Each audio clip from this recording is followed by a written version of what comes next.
우량주, 그 우량주가 뭔지는 모르겠지만 우량주 또는 주가 지수를 매수한 다음에 기도하는 거, 그거는 제가 보기에는 좀 아닌 것 같습니다.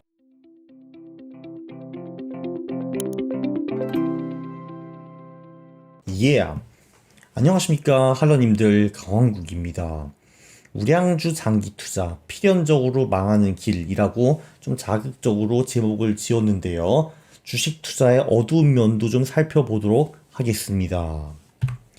제가 최근에 레이 달리오가 쓴 바로 이 책, 변하는 세계 질서, The Changing World Order라는 책을 읽고 있는데, 이 책 7장에 너무 소름 끼치는 내용이 있어가지고 공유를 좀 해드리려고 합니다. 왜 그런 분들 되게 많으시잖아요. 주식이라는 거는 우량주를 사가지고 진득하게 수십 년 동안 장기 투자를 하고 하면은 돈이 수십 배, 수백 배 돼가지고 경제적 자유에 도달한다. 이런 분들 좀 계시잖아요. 사실 이 전략이 1945년 후에 새 세계 질서가 수립 후에, 그러니까 미국이 이제 독일과 일본을 깨부시고 초강대국이 된 후에는 이 전략이 어느 정도는 맞았습니다. 물론 우량주가 무엇인가 그걸 선택을 잘해야 됐었죠. 자, 그런데 우리가 타임머신을 타고 1900년으로 돌아간다고 한번 가정을 해보겠습니다. 그리고 그때 1900년에 10대 금융시장에서 분산 투자를 했다면은 어떤 결과가 있었을까? 그거를 한번 좀 보겠습니다. 다 이 책에 나와 있습니다. 일단 10대 강대국의 주식, 채권, 현금 수익을 분석을 좀 해봤습니다. 일단 미국, 영국, 일본, 독일부터 먼저 보겠습니다. 자, 보시면요. 미국은 보면은 살아남기는 했습니다. 근데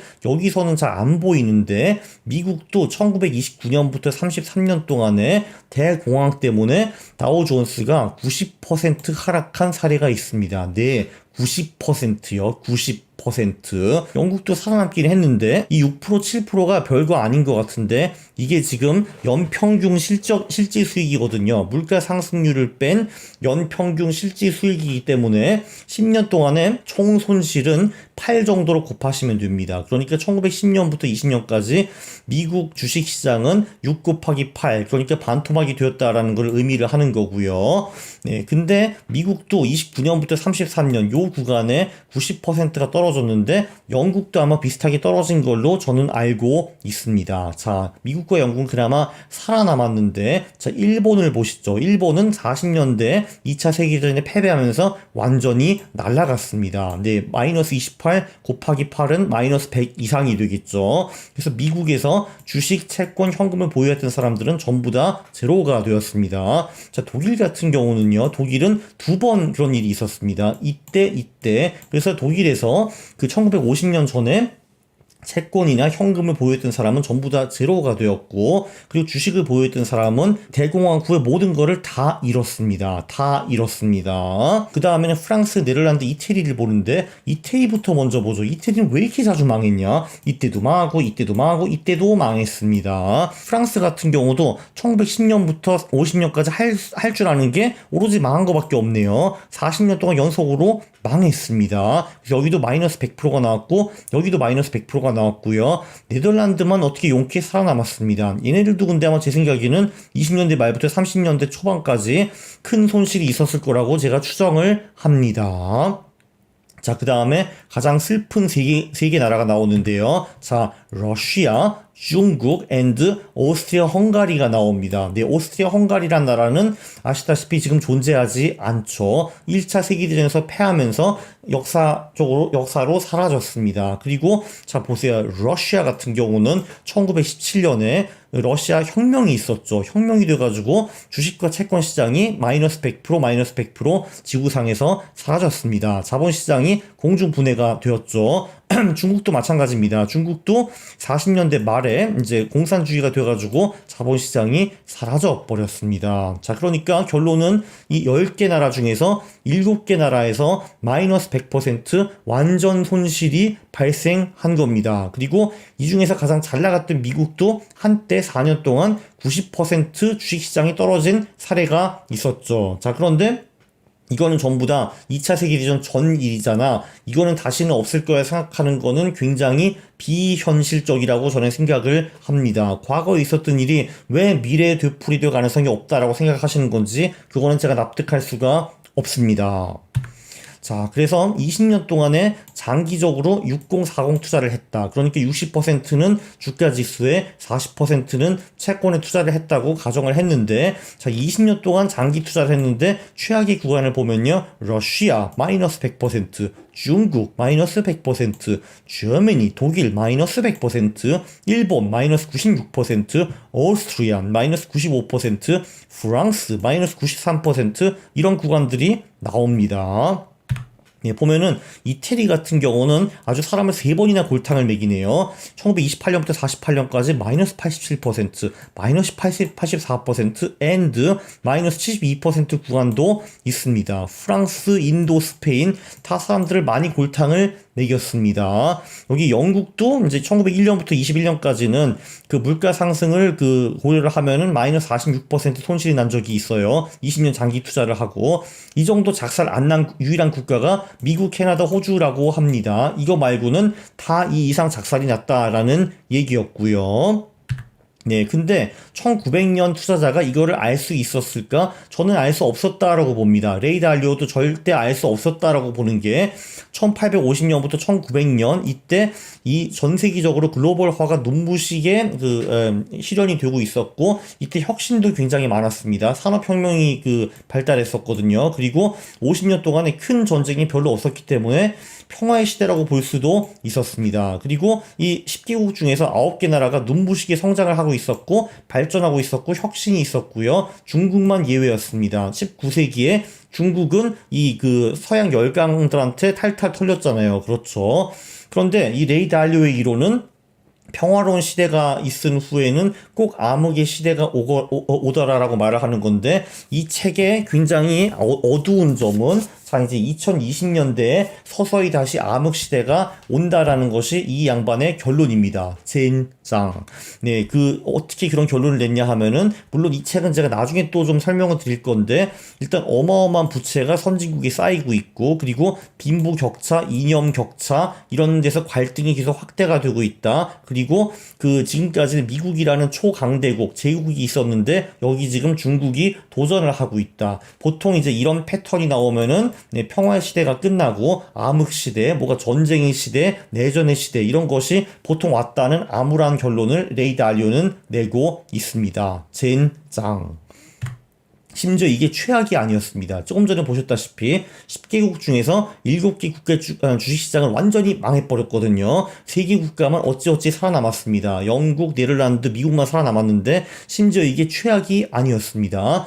국가가 국민 자산을 몰수하거나 자본 통제를 한 사례가 정말 비일비재합니다. 심지어 미국 같은 경우도 1900년 그리고 1920년대 이때 국민의 자산을 몰수한 사례가 있고요. 물론 이 몰수라는 거는 직접 뺏기보다는 세금을 어마무시하게 많이 때리거나 뭐 보유세를 때리거나 뭐 이런 거 있잖아요. 그런 방법이 있고 그나마 그래도 미국은 돈만 뺏고 사람은 살려줬는데 자 보시면은 뭐 여기 러시아, 중국, 러시아 독일 이런 곳들은 더 잔인했습니다. 미국 같은 경우는 너 그냥 돈만 주고 살아남을래? 아니면 죽을래? 하면 살아남겠습니다 하면은 살려줬는데 이 중국, 독일, 러시아는 굉장히 잔인했죠. 너 자산도 내놓고 죽어 임마 빠바방 해가지고 사람을 실제로 많이 죽였죠. 그렇죠. 특히 독일, 뭐 유대인들, 뭐 중국, 러시아도 학살을 굉장히 많이 하지 않습니까? 그렇죠. 그래서 이런 선진국들에도 국민 자산을 몰수한 사례가 굉장히 많다라는 것을 볼 수가 있고요. 자본 통제 같은 경우는 이 10개 국가에서 모든 나라에서 다 한 거를 볼 수가 있습니다. 정말 예외 없이 이 10개국이 전부 다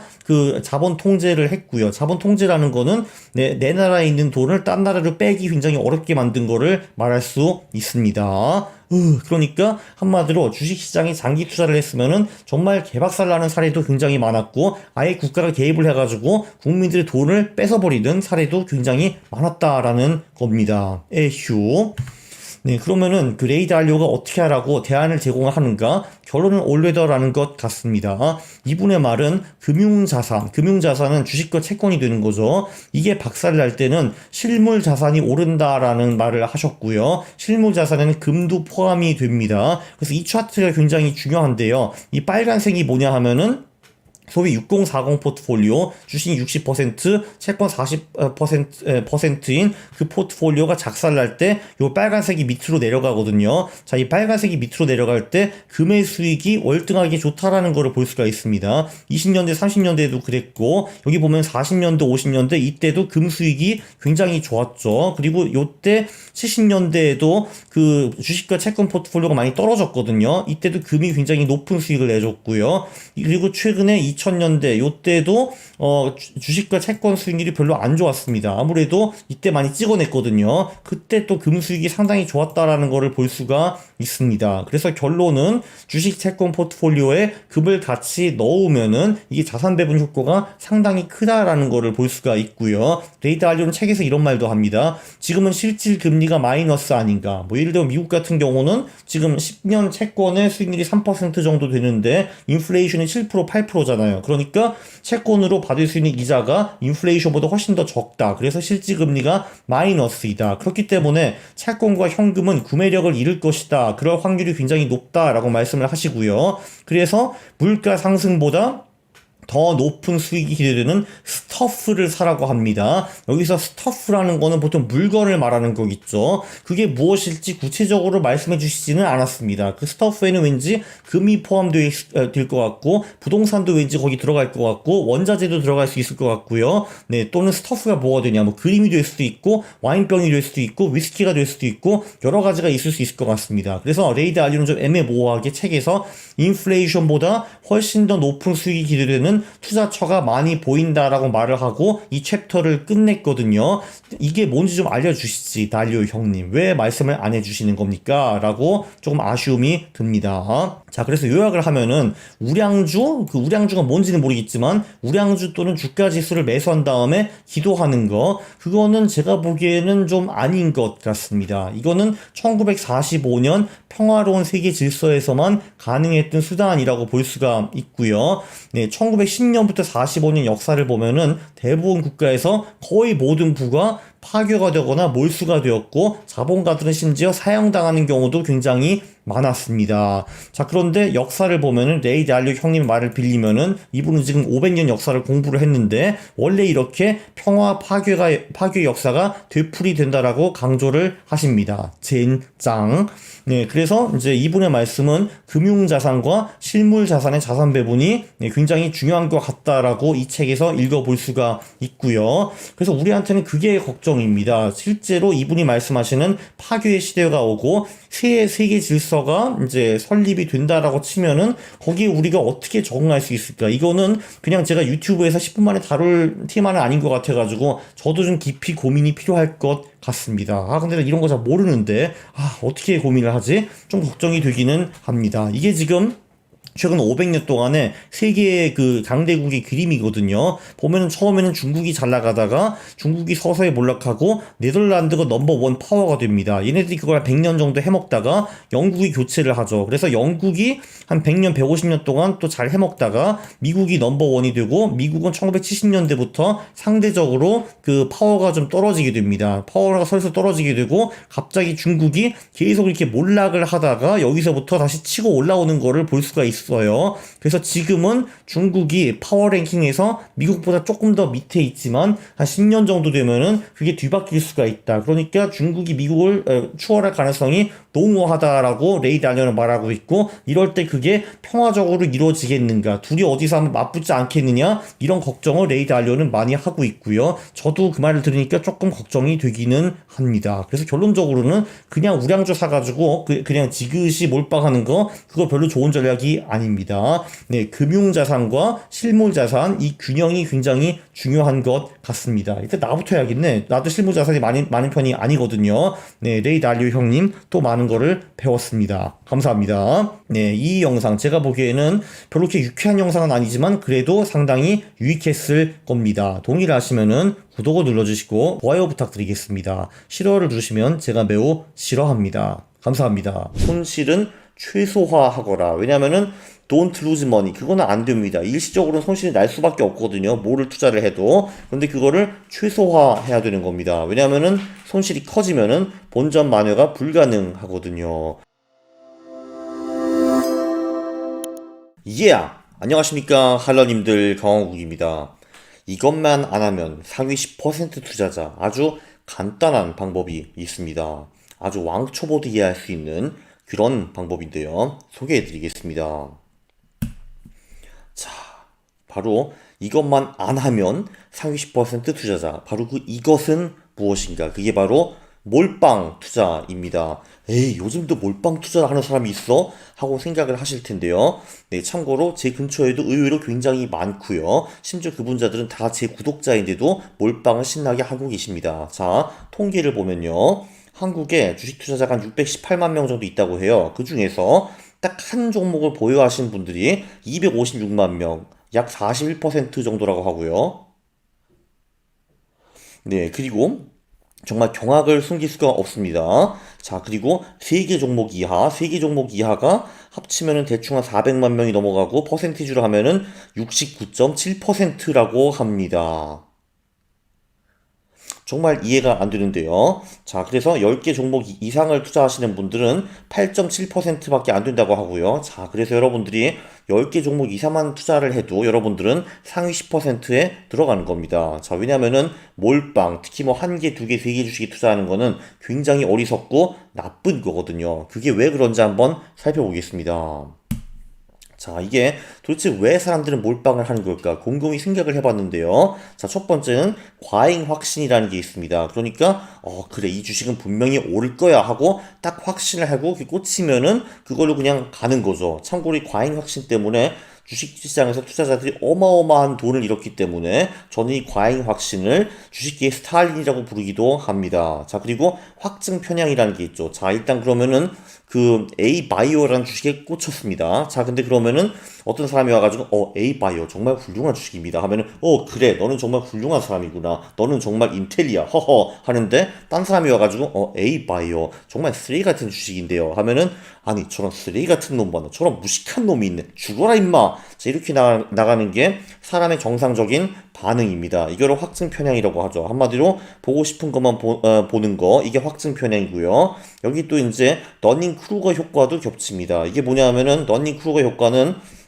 자, 여기 보면은 이제 아는 게 하나도 없는 사람들이 자신감이 가장 높죠. 그러니까 어떤 테마에 대해서 요만큼 아는 사람들이 가장 말이 크고 가장 소리 지르고 그 확신을 갖는다 이런 거고요. 그리고 이제 전문가가 수술되면서 이 확신, 자신감이 점점 더 떨어집니다. 자, 근데 문제는 뭐냐면은 대부분의 투자자들은 어디 있는가? 자, 전문 투자자들은 적죠. 그리고 600만 명 투자자들 중에서 제가 보기에는 595만 명은, 자, 이 정도 레벨입니다. 자, 그걸 제가 어떻게 아는가? 자, 제 채널에 구독자가 4만 5천만 명 정도 되잖아요. 그러니까 주식을 진작에 공부하는 사람들은 한 5만 명 정도로 볼 수 있다고 봅니다. 자, 그래서 나머지 595만 명은 여기 있는 거고요. 자, 저 같은 경우는 어디 있는가? 저는 제가 보기에는 요 정도에 있지 않는가 싶습니다. 네, 저는 요 정도 있고요. 저도 한 5년, 10년 정도 주식을 좀 더 수련하고 공부를 하면은 언젠가는 깨달음의 비탈길이 올라가지고 지속 가능성의 고원에 갈 수 있지 않을까? 은근히 기대는 해보는데 잘 모르겠습니다. 제가 평생 이 정도 레벨에 도달할 수 있을지. 자, 어쨌든 대부분 사람들이 이제 여기 있으니까 자신감이 쩝니다. 자, 사실 이렇거든요. 내가 떡상할 확실한 종목을 알면은 분산 투자는 사실 필요 없습니다. 제가 확신이 있어요. 저 A바이오라는 주식은 뭐 석 달 동안 500%가 오를 거야. 자, 그러면은 당연히 분산 투자를 하지 않는 거죠. 당연히 그럴 경우에는 그 A바이오에 제 자산을 몰빵하는 것이 좋습니다. 왜냐면 얘가 500% 올릴 거니까요. 자, 근데 문제는 뭐냐 하면은 대부분의 초보자들은 진짜 오를 거라고 이렇게 자신감이 높은데, 저 같은 사람은 뭐 A바이오 글쎄 난 잘 모르겠는데 난 정말 자신이 없어. 자, 이렇게 되는 거거든요. 그래서 대부분 초보자들은 자신감이 이렇게 높으니까 이 A바이오 주식에 몰빵을 하게 되는 겁니다. 자, 그래서 이제 다시 한번 말씀드리지만 이 몰빵이라는 거는 큰 수익에 대한 욕심 플러스 그 수익이 당연히 올 거라는 그 확신감, 그것 때문에 생기는 현상인데요. 자, 워렌 버핏이 가장 중요하다고 생각하는 투자 원칙은 무엇일까요? 이 사람은 don't lose money, 그러니까 절대 돈을 잃지 말아라. 그리고 두 번째는 Don't forget rule number one. 그러니까 첫 번째 룰을 읽지 말아라 라고 했습니다. 자, 여기서 워렌 버핏은 큰 수익을 내야 한다라는 말을 하지 않은 것을 볼 수가 있습니다. 조금 희한하죠. 도대체 왜 안 그랬을까? 우리가 주식을 하면서 원하는 거는 큰 수익을 내는 거잖아. 띠용 할 수가 있는데요. 자, 투자에서 가장 중요한 원칙은 다시 한번 말씀드리지만 수익 극대화가 아니고 손실 최소화입니다. 그 이유가 왜 그러냐 하면은 자, 손실이 커지면은 본전으로 영원히 못 돌아옵니다. 당연히 우리는 주식을 사면은 걔가 오를 거라고 기대는 하지만 네, 주식을 해보신 분들은 아시지만 그런 애들도 있지만 안 그런 애들도 있다는 거를 아실 겁니다. 자, 여기 보면요. 이제 손실률이 5%다 하면은 거기서 5%만 또 벌면은 다시 본전 만회가 가능한데요. 예를 들면은 10% 깨지면은 12%의 수익을 내야 되는 거고, 자, 여기 내려가면은 33% 손실이 났다. 그러니까 내가 이제 100만 원을 투자를 했는데 33만 원을 까였습니다. 66만 원밖에 안 남았어요. 자, 그럼 여기서 내가 50%의 수익을 내야지만 다시 본전으로 돌아올 수가 있고요. 내가 반토막이 되었다 하면은 100%의 수익을 내야지 본전으로 돌아올 수 있습니다. 물론 그거를 더 많이 깨지면은 더 높은 수익을 내야지만 겨우겨우 본전 만회를 할 수가 있는데요. 사실상 제가 보기에는 이 마이너스 33% 정도가 마지노선이 아닌가 싶습니다. 왜냐면은 주식을 해보신 분들은 다 아시겠지만 50%를 버는 게 엄청나게 어렵거든요. 물론 시간이 지나면 50%를 벌 수 있으나 단기적으로 50%를 버는 건 무지하게 어렵기 때문에 이 정도만 까이면은 사실 의욕을 잃게 되고 이제 그 당분간은 본전 회복이 불가능하다라고 볼 수가 있는 거거든요. 자, 그래서 문제는 뭐냐면은 돈을 많이 버는 것도 좋은데 일단 못 벌게 될 경우, 그리고 손실이 커질 경우, 특히 이제 손실이 33%가 넘어갈 경우, 우리는 그냥 영영 본전에 회복 못할 가능성이 매우 높다라는 겁니다. 거기서도 이제 지수 같은 경우, 주가 지수 같은 경우 그래도 돌아올 가능성이 높죠. 뭐 일시적으로 코스피나 뭐 다우존스나 뭐 이런 지수들이 50% 까였다가 다시 두 배를 이상 수익을 내가지고 컴백하는 경우는 굉장히 많은데, 사실 개별 종목을 투자를 하면은 그럴 개런티가 전혀 없습니다. 그냥 폭망해가지고 사라지는 주식들도 이 세상에는 무지하게 많습니다. 자, 그러면 이제 우리가 그 손실 최소화가 매우 중요하다. 손실이 어느 정도 넘어가면 우리는 본전 리커버가 거의 불가능하다라고 배웠는데, 자, 이 손실의 폭이 중요하겠죠. 어떻게 손실의 폭을 줄이는가? 이거는 또 변동성과 밀접한 관계가 있는데요. 여기서 퀴즈가 하나 나갑니다. 자, 보시면은 개똥이부터 닭똥이까지 4명의 투자자가 있습니다. 얘네들이 다 주식을 보유하고 있는데, 자, 개똥이가 산 주식은 이번 달에 10% 올라갔고 다음 달에 8% 떨어졌다. 소똥이는 이렇고 말똥이 이렇고 닭똥이는 이랬습니다. 자, 이 4명 중에서 누가 가장 많이 벌고 누가 가장 많이 깨졌을까요? 자, 이거 다음 페이지로 넘어가기 전에 여기서 제 영상을 스톱하시고 한번 직접 생각해 보시기 바랍니다. 자, 스톱하셨죠? 자, 그러면은 이걸 보면 상식적으로 이렇게 생각하기도 했죠. 에? 잠깐만, 4명 다 돈을 번 거 같은데. 그리고 야, 이건 너무 뻔하잖아. 닭똥이가 150 마이너스 75, 그럼 75%번 거 아니야? 당연히 닭똥이가 가장 많이 벌었을 것 같고, 자, 여기 개똥이, 찌질이가 가장 적게 벌었을 것 같아. 그치? 라고 생각하는 게 보통인데요. 이거 너무 쉽잖아 하실 수 있죠. 근데 과연 그럴까? 답변을 보겠습니다. 네, 답변을 보면은 정말 놀랍게도 이 4명 중에서 돈을 번 놈은 개똥이 1명밖에 없고요. 얘도 1.2%밖에 못 벌었는데, 자, 소똥이 말똥이는 크게 깨지고, 더 놀라운 거는 닭똥이가 이번 달에 주식이 150% 오르고 다음 달에 75% 떨어졌는데 총 수익이 총 하락률이 자그마치 37.5%라는 거를 볼 수 있습니다. 상당히 놀랍죠. 자, 여기서 다시 한번 곰곰이 생각을 해봐야 됩니다. 개똥이가 아무래도 이제 좀 변동성이 적은 투자 전략을 가진, 예를 들면 자산 배분을 하는 사람, 이런 식으로 보면 되고요. 제가 보기에는 이제 소똥이는 좀 덜 움직이는 그 개별주의 몰빵, 그리고 말똥이는 이제 어느 정도 움직이는 개별주의 몰빵한 사람이라고 보시면 되고, 닭똥이는 정말 와일드한 뭐 저기 가상화폐라든지 아니면 뭐 바이오주라든지 이런 와일드한 화끈한 주식에 몰빵을 한 투자자라고 보면 될 것 같습니다. 그래야지 이제 이런 식으로 많이 움직이겠죠. 그쵸? 자, 이게 이제 그 주식이라는 게 복리로 수익이 납니다. 복리라는 거는 이제 매년 우리가 뭐 8%, 10%, 12% 벌면은 그 자산이 기하급수적으로 성장을 하는 거는 맞는데요. 복리의 무서움이라는 게 또 뭐냐면은 자, 복리가 이런 식으로 매년 8%, 10%, 12% 올라가는 게 아니라 이제 올라갔다가 내려갔다가 올라갔다가 내려갔다가 이 오르락 내리락을 그 되풀이하고 그 오르락 내리락의 변동성이 높다라고 하면은 이런 식으로 닭똥이처럼 폭망을 하게 되는 겁니다. 자, 복리라는 게 이렇게 양날의 칼입니다. 계속 올라가면은 자산이 엄청나게 빨리 불어나는데 오르락 내리락으로 올라가면은 그리고 특히 변동성이 높으면은 이렇게 폭망하고 손실이 점점 더 커지는 거를 볼 수가 있습니다. 이게 복리 양날의 칼이죠. 자, 그런데, 자, 그럼 중요한 거는 변동성을 낮춰야겠죠. 조금 전에 여기서도 개똥이가 변동성이 가장 낮은 편인데, 그나마 얘는 돈을 좀 벌었고, 변동성이 큰 애들, 소똥이, 말똥이, 닭똥이는 돈을 잃은 거를 볼 수가 있죠. 자, 그래서 근데 문제는 변동성을 가장 높이는 확실한 방법은 뭐냐?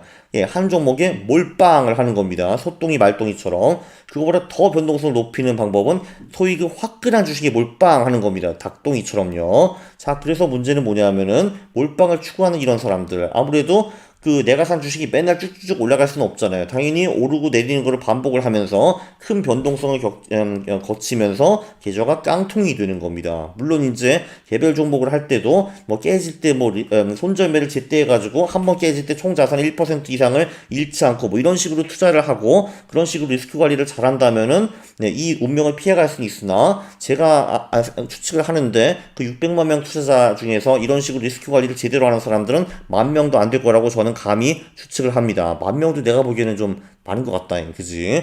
아, 참고로 이제 개별 종목을 말을 했는데 ETF는 하나만 사도 개별 종목이 아니라 한 개가 아니라고 볼 수가 있습니다. 왜냐면은 뭐 코덱스 200 ETF를 사도 그 200개 주식에 그 동시에 투자하는 거랑 똑같은 효과를 내는 거니까요. 그래서 ETF를 사는 거는 개별 종목과 다르다라고 볼 수 있습니다.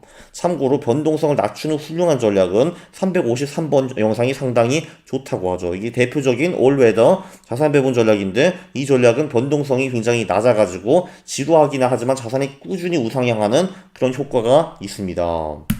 자, 요약을 하면은 자, 추상적인 워렌 버핏의 원칙을 좀 더 구체화하겠습니다. Don't lose money, don't forget rule number one. 이거 너무 추상적이잖아요. 자, 원칙 원, 손실은 최소화하거라. 왜냐면은 don't lose money 그거는 안 됩니다. 일시적으로는 손실이 날 수밖에 없거든요. 뭐를 투자를 해도. 근데 그거를 최소화해야 되는 겁니다. 왜냐면은 손실이 커지면은 본전 만회가 불가능하거든요.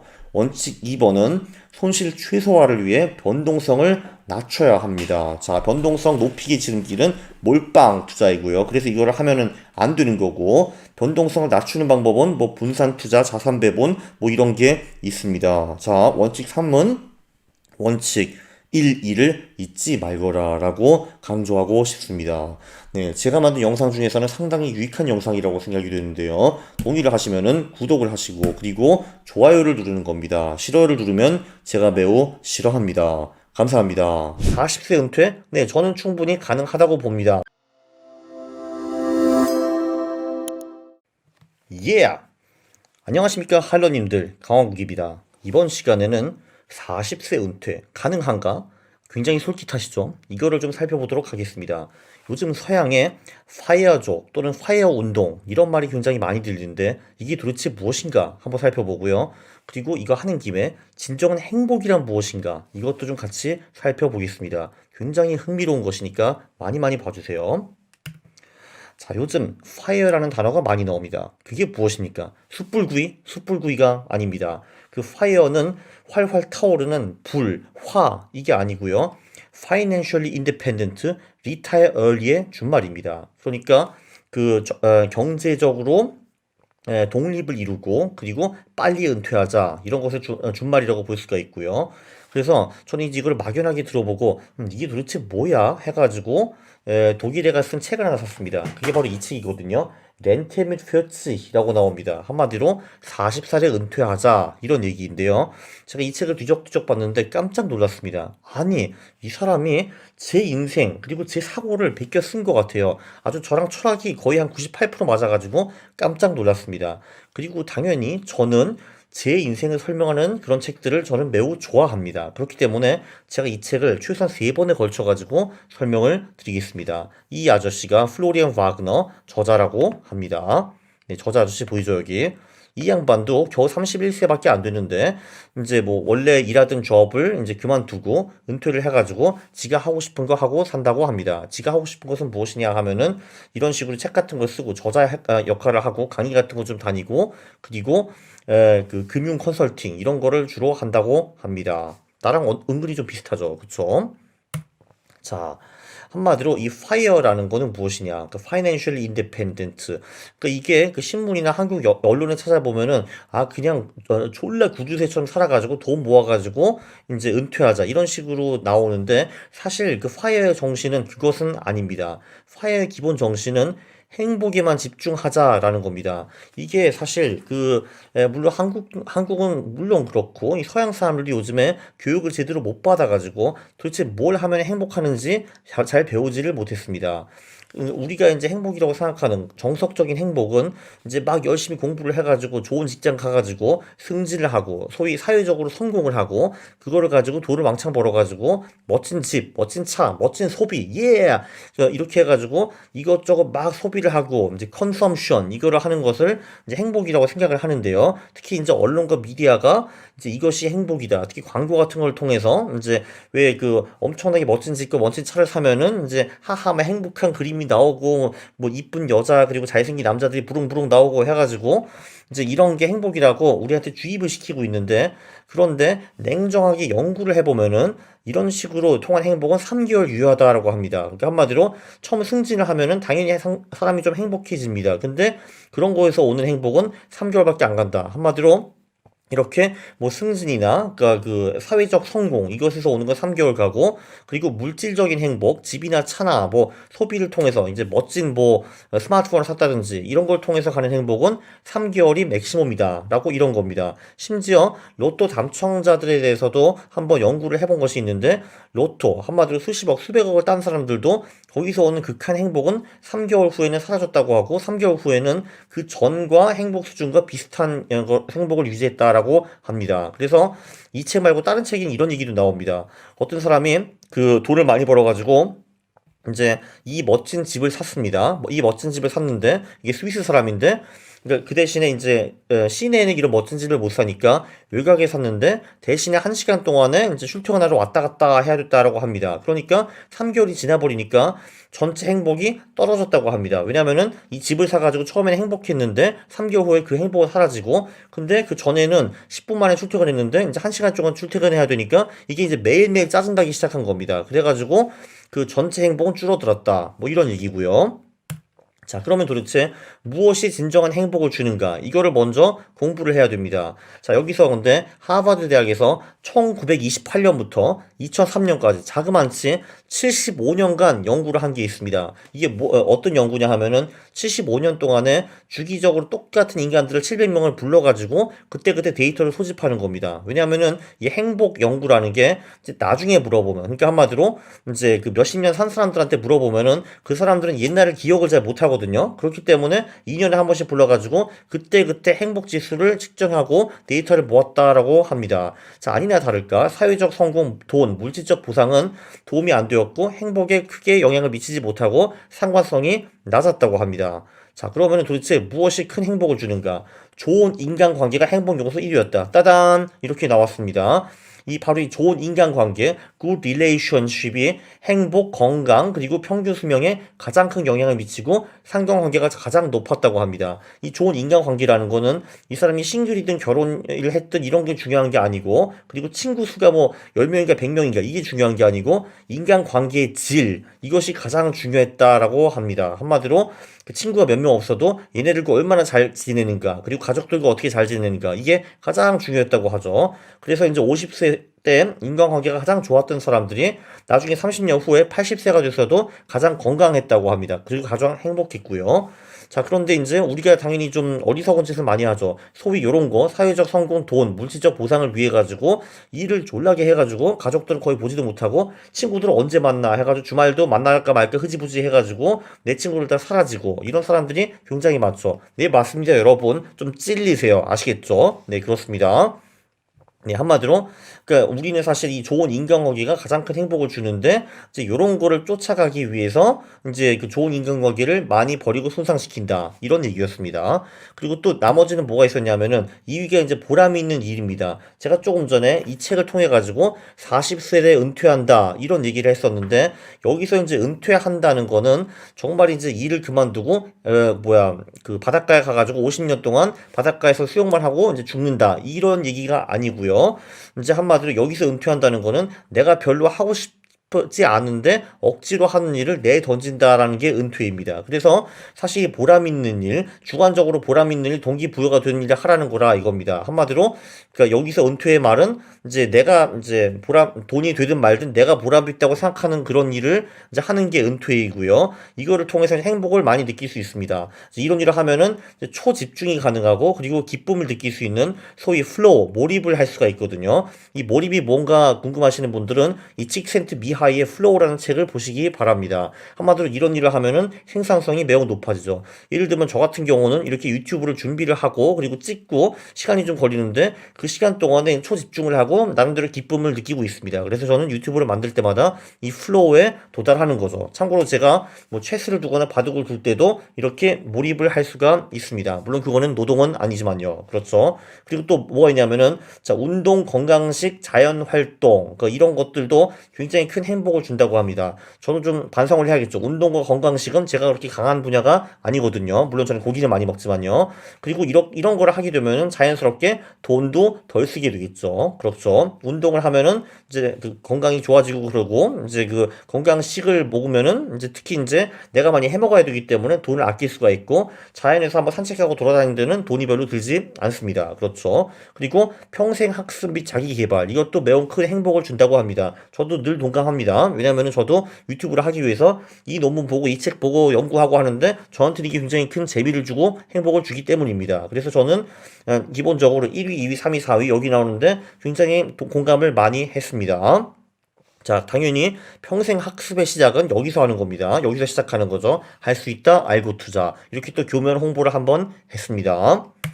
자, 근데 이제 뭐냐 하면은, 자, 이 조금 전에 보시면은, 진정한 행복을 주는 이 행위들은 돈을 별로 그렇게 필요로 하지 않습니다. 자, 여기 보시죠.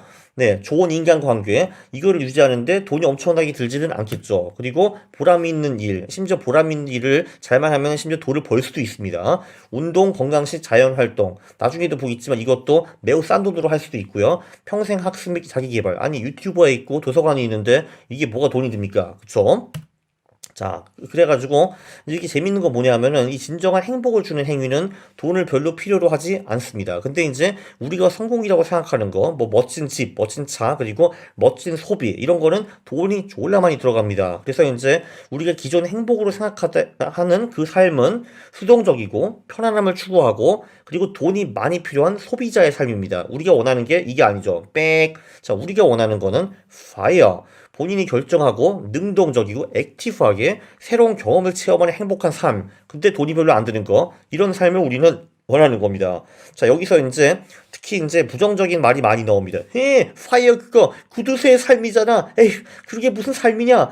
네, 여기 다시 한번 말씀드리지만 행복을 추구하는 삶을 살면은 알아서 지출이 줄어듭니다. 조금 전에 넘버 1부터 넘버 4까지 나왔는데 거기서 돈 들어가는 게 뭐가 있습니까? 그렇죠? 한마디로 우리가 우리의 인생을 좀 더 행복에 맞춘다면은 지출이 알아서 줄어드는 겁니다. 우리는 삶의 질을 떨어뜨리는 전략을 하지는 않습니다. 뭐 예를 들면 저 같은 경우는 자 여기 보시면은 네, 운동, 건강식, 자연활동 저는 이거보다는 맛있는 걸 먹는 것에서 행복을 느끼는데 제가 맛있는 거 먹는데 돈을 줄이는가? 그렇지는 않습니다. 한마디로 할 거는 다 하면서 이제 행복을 유지해 가면서 이제 자연스럽게 그 절약을 하자라는 겁니다. 삶의 질을 떨어뜨리는 그런 절약 따위는 우리는 하지 않습니다.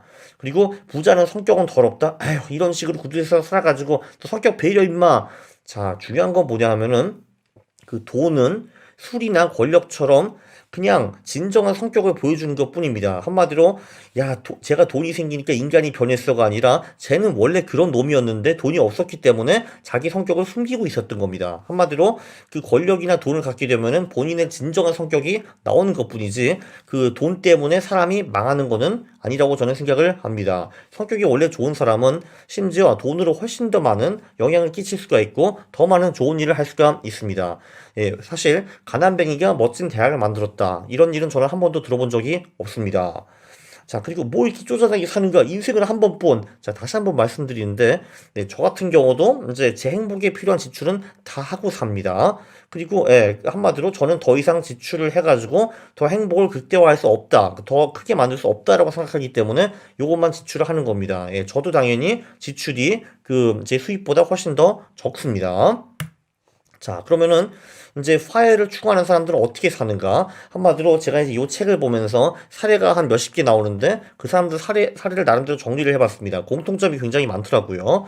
한마디로 얘네들의 라이프스타일 10개명을 제가 정리를 해봤는데, 자, 일단 생계형 일자리를 시작하고 투잡 앤드 투자를 시작하는 경우가 많습니다. 그리고 이제 경제적 자유에 도달을 하면은 생계형 일자리를 버리는 경우도 많았고 안 버리는 경우도 있었는데 대부분은 이제 보람 있는 다른 일에 투입하는 시간이 훨씬 더 늘어갔습니다.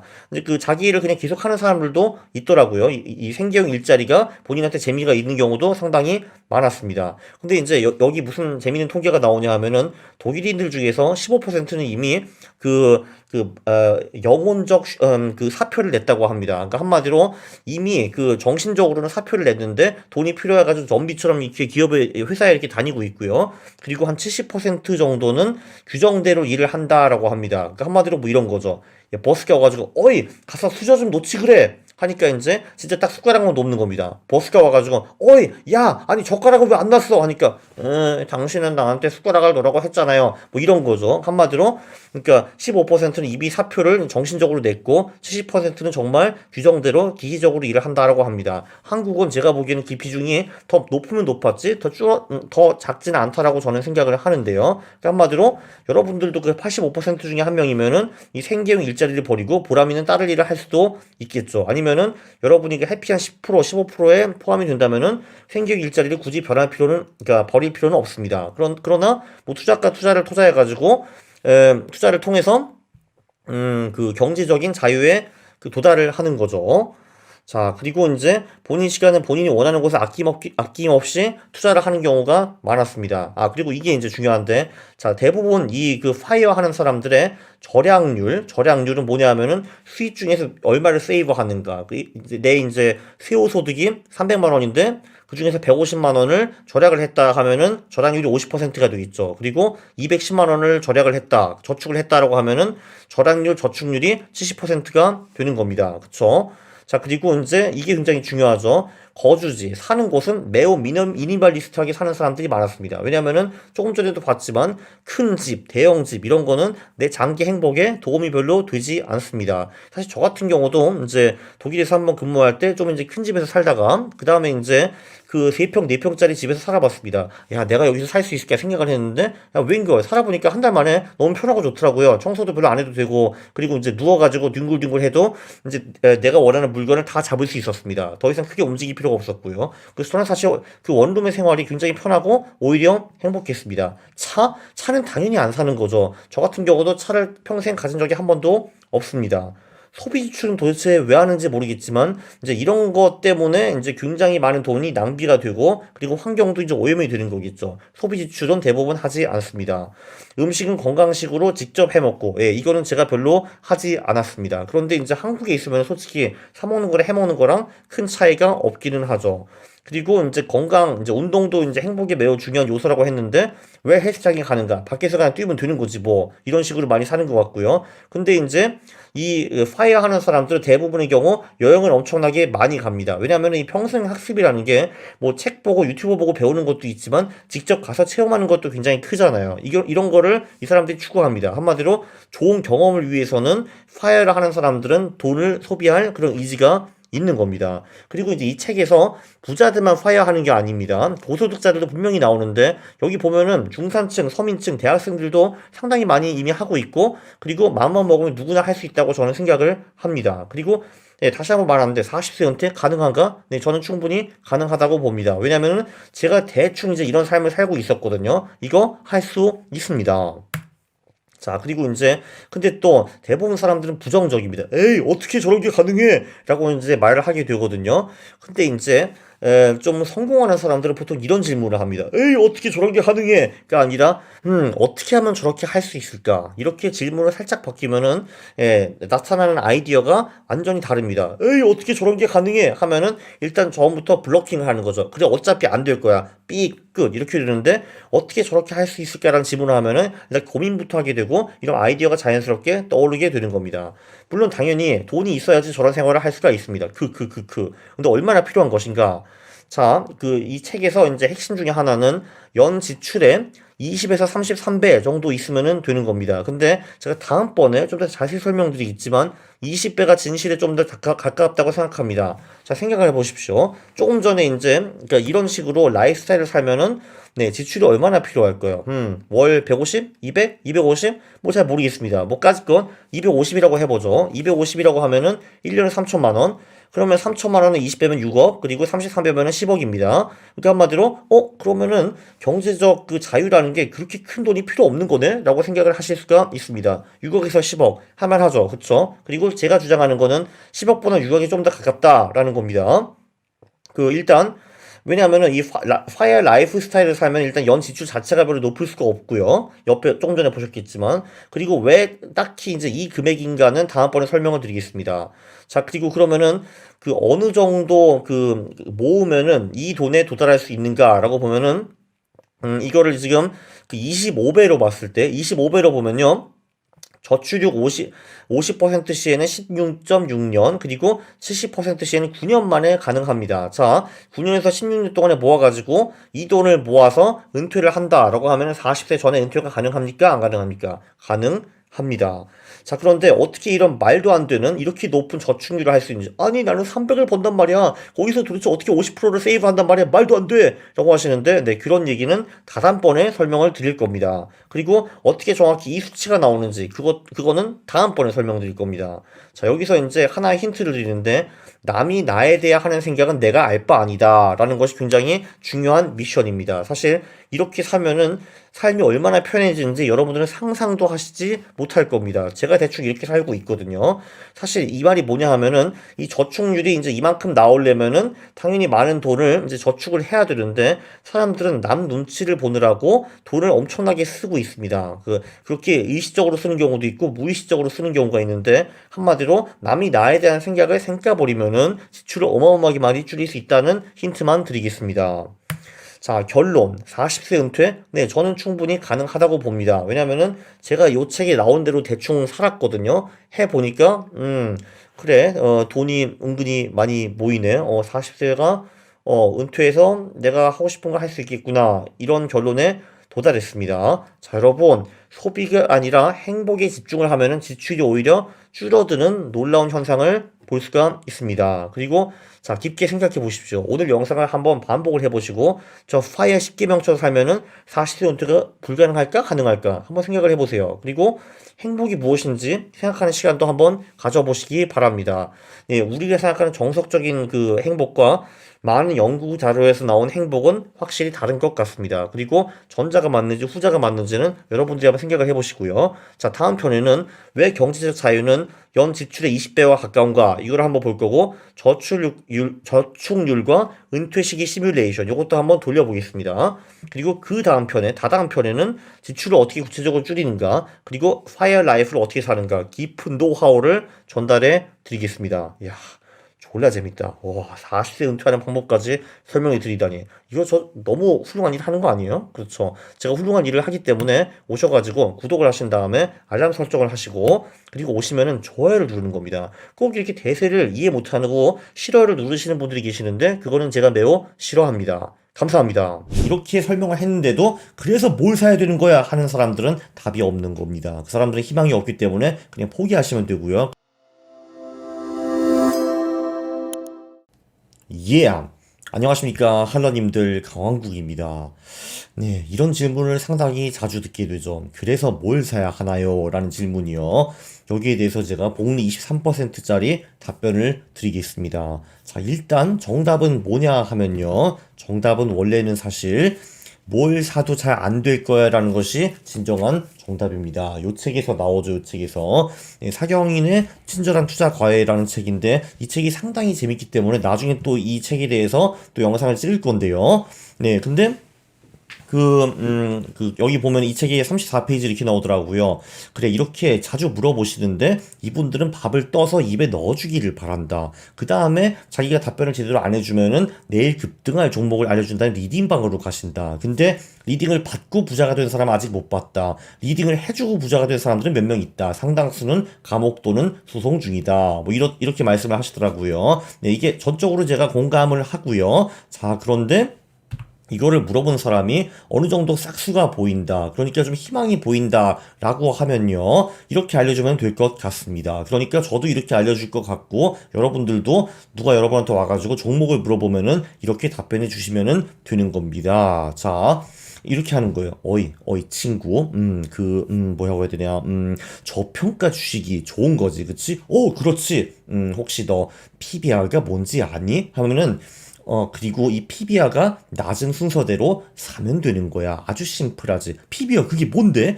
아하, 시가총액을 순자산으로 나눈 그런 지표라고 보면 되고, 0.5 이하면은 사면 되는 거야. 그게 좋은 거야. 아, 그래?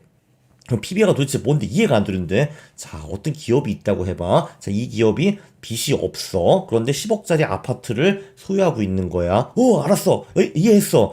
자, 그런데 이 기업을 네가 5억 원을 주고서 통으로 살 수 있다고 생각을 해봐. 에이, 그 말도 안 돼. 아니, 어떻게, 어떤 바보 같은 기업이 자기 10억짜리 부동산을 보유하고 있는데 5억으로 팔리겠어. 그게 말이 되냐?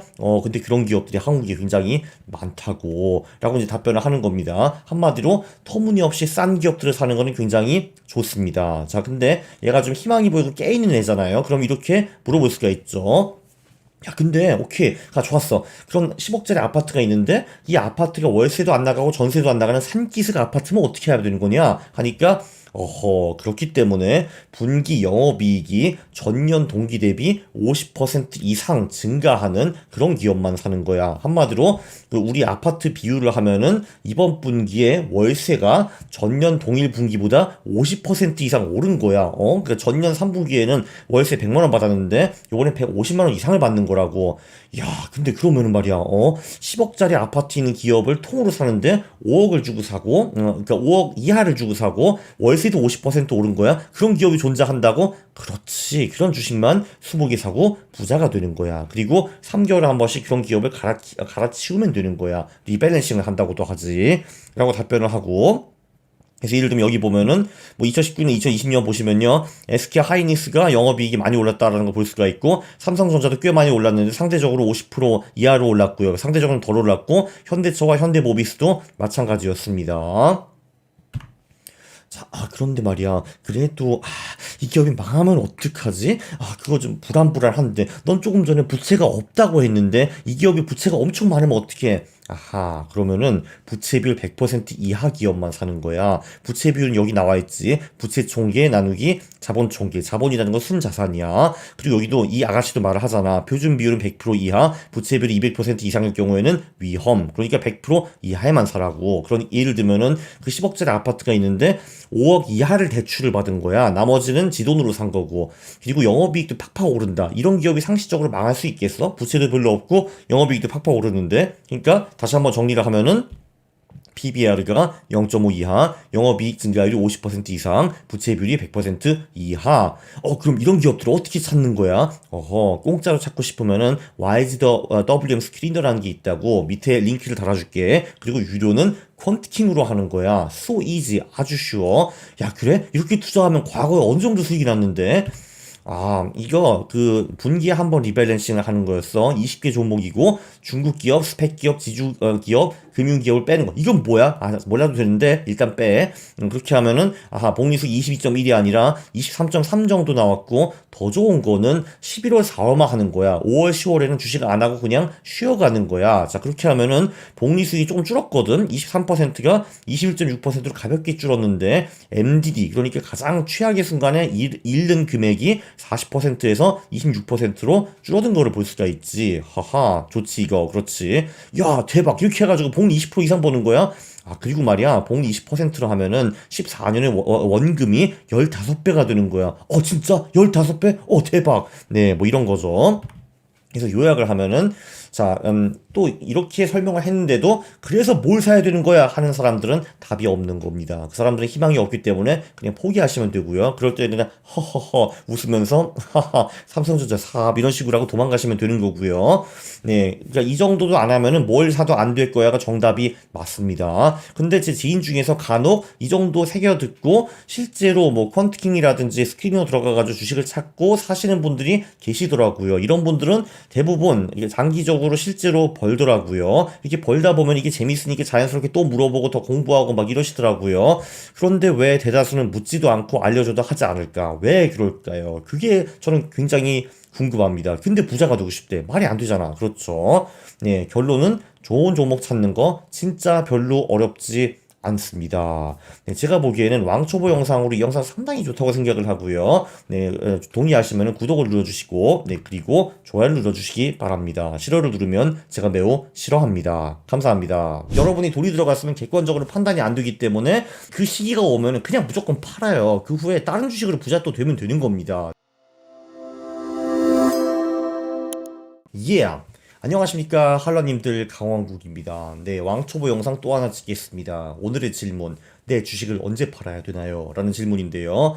네, 참고로 제가 가장 많이 듣는 질문은 무엇을 사야 되나요? 이고, 두 번째는 내 주식 언제 팔아야 되나요? 입니다. 이거를 좀 얘기를 좀 나누도록 하죠. 자, 제가 631번 영상에서 뭘 사야 되나요에 복리 23%짜리 답변을 드렸고요. 오늘은 좀 더 난이도가 있는 질문입니다. 내 주식 언제 팔아야 되나요? 인데요.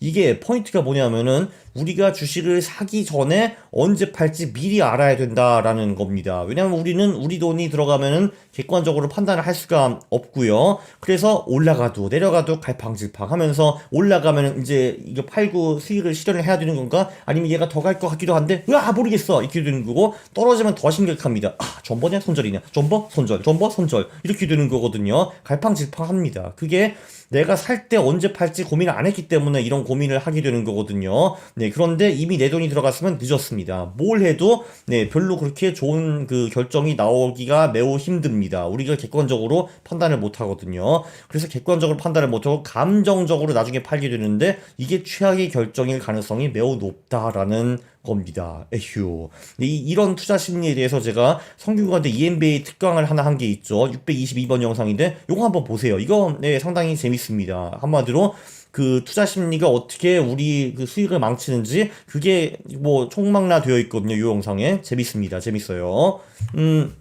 자, 어쨌든 오케이. 그러면 우리가 살 때 언제 팔지 결정을 안 했다라고 하면은 네, 그러면은 간단합니다. 일단 다 파세요. 다 팝니다. 간단합니다. 그 후에 되사는 거 오케이입니다. 일단 리셋을 먼저 해야 됩니다. 일단 우리가 모든 주식을 다 팔면은 우리가 다 현금으로 보유하고 있기 때문에 다시 객관적으로 생각을 할 수가 있습니다. 오케이. 그러면은 일단 그래, 내가 다시 살 때는 언제 팔 거야? 그 계획을 세운 다음에 내가 판 주식을 다시 되사도 괜찮습니다. 그래봤자 거래비용 0.5%밖에 안 들어요. 그냥 하면 됩니다. 이거 별로 아까워하지 마세요. 여러분들이 갈팡질팡 하면서 10% 20% 날릴 거 0.5%를 방어했다라고 생각을 하시면 될 것 같습니다. 자, 그 다음에 내가 만든 계획을 실행만 하면 되는 겁니다. 아주 쉽죠. 실행만 하면 되는 거예요. 자, 이 계획에는요, 내가 이거를 언제 팔지 이미 다 결정을 했기 때문에 갈팡질팡이 사라지고 미래 걱정도 사라집니다. 네, 왜냐면 우리는 그냥 사놓고 우리의 시나리오대로 움직이면 되는 거예요. 그 시나리오가 이제 무엇을 할지 결정을 해주는 거거든요. 네, 문제가 있다 하면은, 네, 그냥 우리가 할 수 있는 일이 있는가 없는가, 그거를 만들어 놓으면 됩니다. 그럼 걱정할 필요가 없는 거예요. 그렇죠. 자, 이렇게 되면은 이해를 못 하시겠죠. 뭘 하라는 거야? 라고 하실 텐데, 자, 우리가 파는 이유는 세 가지밖에 있을 수가 없습니다. 첫 번째는 타임으로 매도를 하는 겁니다. 제가 가장 많이 하는 방법이죠. 그냥 한마디로 내가 살 때 어떤 시기에 팔겠다 그거를 먼저 정하는 겁니다. 이게 자산 배분과 동적 자산 배분은 그게 이미 정해져 있습니다. 왜냐하면 자산 배분은 1년에 한번 리밸런싱을 한다라고 나오니까 1년 후에 자연스럽게 좀 올라간 그 자산군은 팔고 조금 내려간 자산군은 되살기 되는 거거든요. 그거를 이제 무한 반복하는 거잖아요. 그래서 very easy합니다. 1년 동안 아무것도 안 했다가 기기적으로 리밸런싱 하는 거기 때문에 우리는 미래를 고민할 필요가 없습니다. 그냥 하면 되는 거거든요. 동적 자산 배분도 마찬가지입니다. 도대체 무엇을 사고 무엇을 팔고 언제 안전자산으로 넘어가나 그런 내용들이 전부 다 적혀 있잖아요. 이게 무슨 말인지 모르시는 분들은 거인의 포트폴리오라는 책을 추천드립니다. 거기 자산 배분, 동적 자산 배분 쓸만한 전략들 다 나와 있거든요. 네, 그래서 이런 전략들은 이제 고민이 적습니다. 고민이 적어요. 그렇죠. 네, 그리고 종목도 마찬가지입니다. 저 같은 경우는 울트라 전략이라는 걸 쓰는데 저는 별다른 일이 없으면은 4월 말에 포트폴리오를 리밸런싱 한다. 그 말은 거기 있는 모든 종목들을 수익이 났든 손실이 났든 상관없이 거의 다 팔아버릴 거라 이런 얘기입니다. 한마디로 그래서 저 같은 경우는 전반적으로 동적 자산 배분은 한 달에 한 번 리밸런싱, 그리고 종목은 11월에 사서 4월에 판다, 그리고 또 5월 초에 사는 종목은 10월 말에 판다. very easy하죠. 이런 식으로 저는 타임으로 언제 매도할지 이미 정해놨습니다. 그래서 그 시기가 오면은 팔면 되는 거예요. 자, 근데 이게 다는 아닙니다.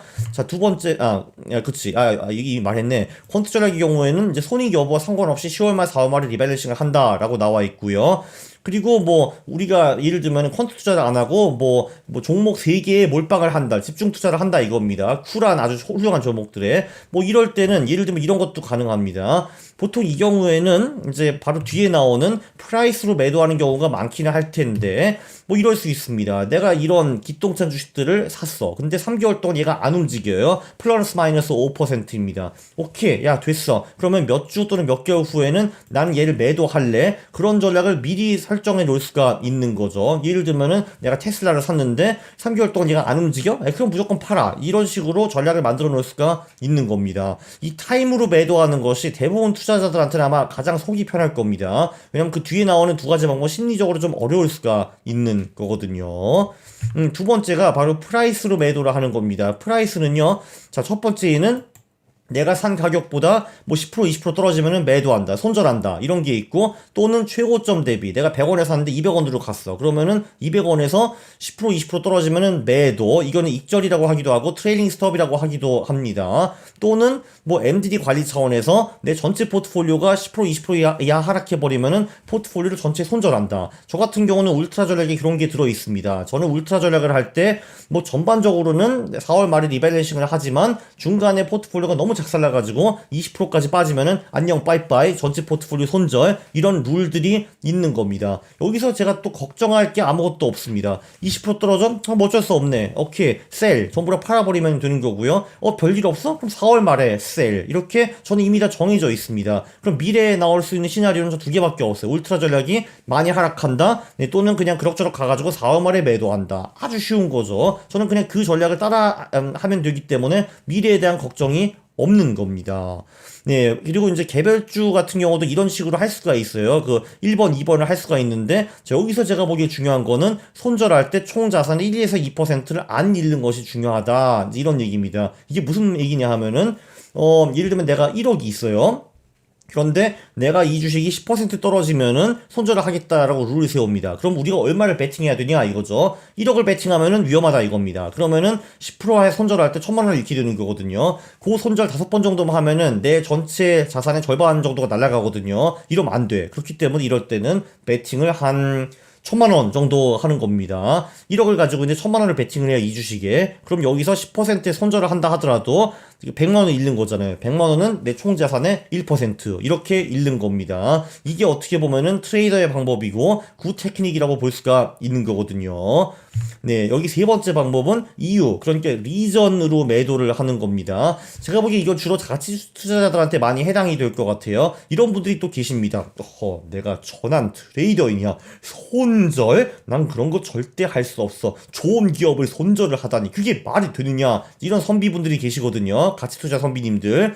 네, 떼끼 하시는 분들이 있습니다. 오케이, 좋아요. 근데 이런 분들도 언제 팔지를 미리 정하고 사야 놔야 되는 거예요. 자, 이 기업을 산 이유가 분명히 뭔가 있을 겁니다. 그게 뭐 신상품이 되었든 이익 성장이 되었든 저평가가 되었든 새로운 경영질이 되었든 산업 수요가 급등해서 그렇든 whatever 무슨 이유가 있을 겁니다. 이 주식을 산 이유가. 그러면 그 이유를 적어놔야 되는 거고, 그러면은 어떤 상황이 오면은 이제 이 이유는 더 이상 유효하지 않는가도 그 옆에다가 같이 적어놔야 되는 겁니다. 조금 추상적이죠. 네, 예를 들면은 내가 이제 이 기업이 신상품이 나왔어. 그래서 이 주식을 샀거든요. 그래서 내 생각에는 이 신상품 때문에 이 기업의 EPS가 그래도 매년 25%까지는 증가할 것 같아. 오케이, 적어놨습니다. 그러면은 이렇게 2, 3년 동안 투자를 해서 재미를 봤습니다. 그래서 3년 후에 보니까 EP 성장률이 2분기 연속으로 한 뭐 12%, 14%밖에 안 되네. 그러면은 매도를 하는 겁니다. 근데 이거를 내가 매수할 때 이미 적어놔야 되는 거죠. 그러니까 한마디로 EP의 성장률이 뭐 2분기 이상 20% 이하로 꺾이면은 팔겠다. 뭐 이런 거 있잖아요. 그런 거 적어놔야 되는 거예요. 또는 이럴 수도 있습니다. 예를 들면 어떤 주식이 있는데 얘가 보통 퍼가 10에서 20에서 왔다 갔다 하는 그런 기업들이거든요. 당연히 10쯤 돼서 샀겠죠. 샀습니다. 근데 지금 그래 퍼가 8이요. 오케이, 들어가야지. 들어갑니다. 그럼 이런 거를 룰을 만드는 겁니다. 이 기업의 퍼가 20에 도달하면 팔겠다. 이런 것도 하나의 룰이 될 수 있고요. 물론 그게 16이나 18이 될 수도 있는 겁니다. 그거는 하는 사람 마음이겠죠. 그러면은 예를 들면은 산업 수요가 급등했다. 뭐 이런 것도 산업 수요가 꺾였다라는 시그널을 지금 먼저 정해 놔야 되는 겁니다. 뭐 예를 들면은 내가 어떤 반도체 기업에 배팅을 했는데 뭐 반도체 산업의 뭐 총 매출액이 뭐 이제 뭐 5% 이하로 뭐 급감했다. 뭐 이렇게 하면은 오케이, 그러면은 산업 수요가 꺾였다고 볼 수 있네. 뭐 이런 식으로 뭐 룰을 정해 놓는 겁니다. 그러면은 그 순간이 오면은 팔아버리는 거죠. 그냥 내가 이 주식을 갖고 있을 이유가 더 이상 없는 거잖아요. 그렇죠. 근데 이거를 안 해놓잖아요. 그런데 내 주식이 떨어졌어요. 그러면은 이제 그냥 그 말도 안 되게 장기 보유, 소위 이상한 점버 가치 투자를 할 가능성이 높습니다. 이거는 2년 전에 분명히 들어갈 이유가 있었어. 그래, 내가 이유가 있다면 있는 거야. 그래서 얘는 지금 40% 떨어졌지만 나는 계속 점버하는 거야. 허허. 이렇게 되는 거거든요. 네, 점버라는 거는 버리스 덕고 이라는 뜻이라고 리버스 트레이딩이라는 분이 말씀을 하신 것 같네요. 그렇죠. 네, 그래서 이게 중요합니다. 뭐 가치 투자하는 거는 좋습니다. 근데 그러면은 내가 이 주식을 살 이유가 사라졌으면 팔아야 되는 거거든요. 그럼 그 이유가 무엇인가? 그러면은 어떤 순간에 이 이유가 더 이상 유효하지 않는다는 걸 옆에다가 적어놔야 된다라는 겁니다. 그렇지 않으면은 정말 가치 투자한다고 정시 승리를 하면서 장기 전버하는 경우가 분명히 생깁니다. 저 이런 분들 되게 많이 봤어요. 네, 그렇습니다.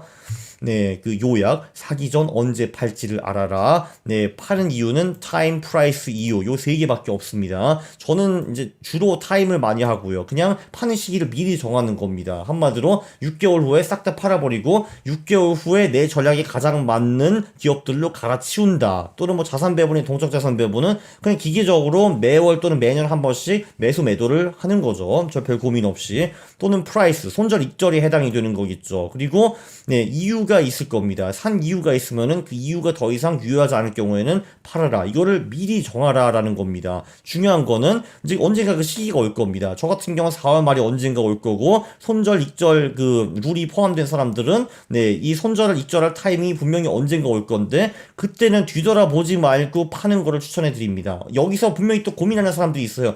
그래, 내가 그 룰이 있긴 한데 근데 왠지는 팔기 싫네. 왜 시장이 이 기업의 가치를 제대로 인정해주지 않는 것 같아. 개소리 이렇게 하는데 그거 안 된다니까. 여러분이 돈이 들어갔으면 객관적으로 판단이 안 되기 때문에 네, 그 시기가 오면 그냥 무조건 팔아요. 그 후에 다른 주식으로 부자 또 되면 되는 겁니다. 네, 이게 가능한 거고요. 이 영상 초보들 뿐만 아니라 중고급자에게도 너무 중요한 정보가 많았어요. 저는 자화자찬을 이렇게 좋아합니다. 저 관종 앤드 자화자찬이잖아요. 동의를 해주시면은 구독을 눌러주시고, 네, 그리고 좋아요 부탁드립니다. 싫어를 누르시면 제가 매우 싫어합니다. 감사합니다. 네, 이게 근데 모든 게 달러 자산 투자라 무섭다라고 하시는데, 금융자산은 제가 보기에는 글로벌 투자를 많이 하는 게 좋습니다. Yeah. 안녕하십니까, 할로님들. 강원국입니다.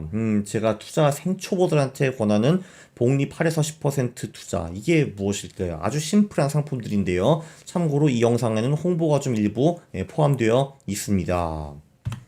자, 이게 사실 저 같은 경우는 투자에 미치는 사람이잖아요. 맨날 투자, 돈 생각을 하는 사람인데, 그렇지 않은 사람들이 세상에는 있다라고 합니다. 제가 실제로 그런 사람들을 만난 적도 있고요. 그래서, 뭔가 돈을 벌고 싶기는 하고, 투자를 해야 될 것 같기는 한데, 투자에 대해 생각하는 거는 너무 싫어. 진짜 너무 싫어. 하기 싫어. 하시는 분들, 특히 우리 그 FP 선생님들 있잖아요. FP 선생님들, 이분들 있잖아요. 참고로 FP들이 투자의 소질이 가장 적다고 합니다. 제가 옛날에 어떤 영상을 찍었는데, 1,500명의 트레이더들을 이제 결과를 분석했는데, INTJ들은 81% 이제 수익이 났고요. T들도 수익이 많이 났고, I도 수익이 많이 났습니다. 저는 T와 I입니다. 저는 ISTJ거든요. J도 수익이 많이 났네. 자, 그런데 F들이 수익이 매우 안 좋고요. 그리고 FP들은 최악이었습니다. 근데 이게 그럴 수밖에 없는 게 FP들은 감정적인 것뿐만이 아니라 투자에 전반적으로 관심이 별로 없거든요. 자, 문제가 무엇이냐? 투자를 없는 미래, 그딴 거는 없습니다. 100세 시대에는 투자는 더 이상 선택이 아니고 생존의 수단이거든요. 왜냐하면 여러분들이 50대, 60대에 이제 잡을 그만두고 이제 더 이상 노동을 할 수 없다라고 하면은 무엇으로 먹고 살아? 네, 그렇습니다. 우리가 모아놓은 자산을 투자해서 먹고 사는 수밖에 없습니다. 다른 길이란 없고요. 국민연금 믿지 마십시오. 네. 어쨌든 아무리 이제 이상과 큰 뜻을 가진 FP들도 투자 안 하면 굶어 죽는다. 중요한 얘기고요. 근데 이분들이 또 좋은 게 뭐냐 하면은 이분들은 돈을 일단 한번 넣어놓고 잊어버릴 수 있는 그런 능력도 있습니다. 워낙 투자에 관심이 없으니까 이제 그런 거죠.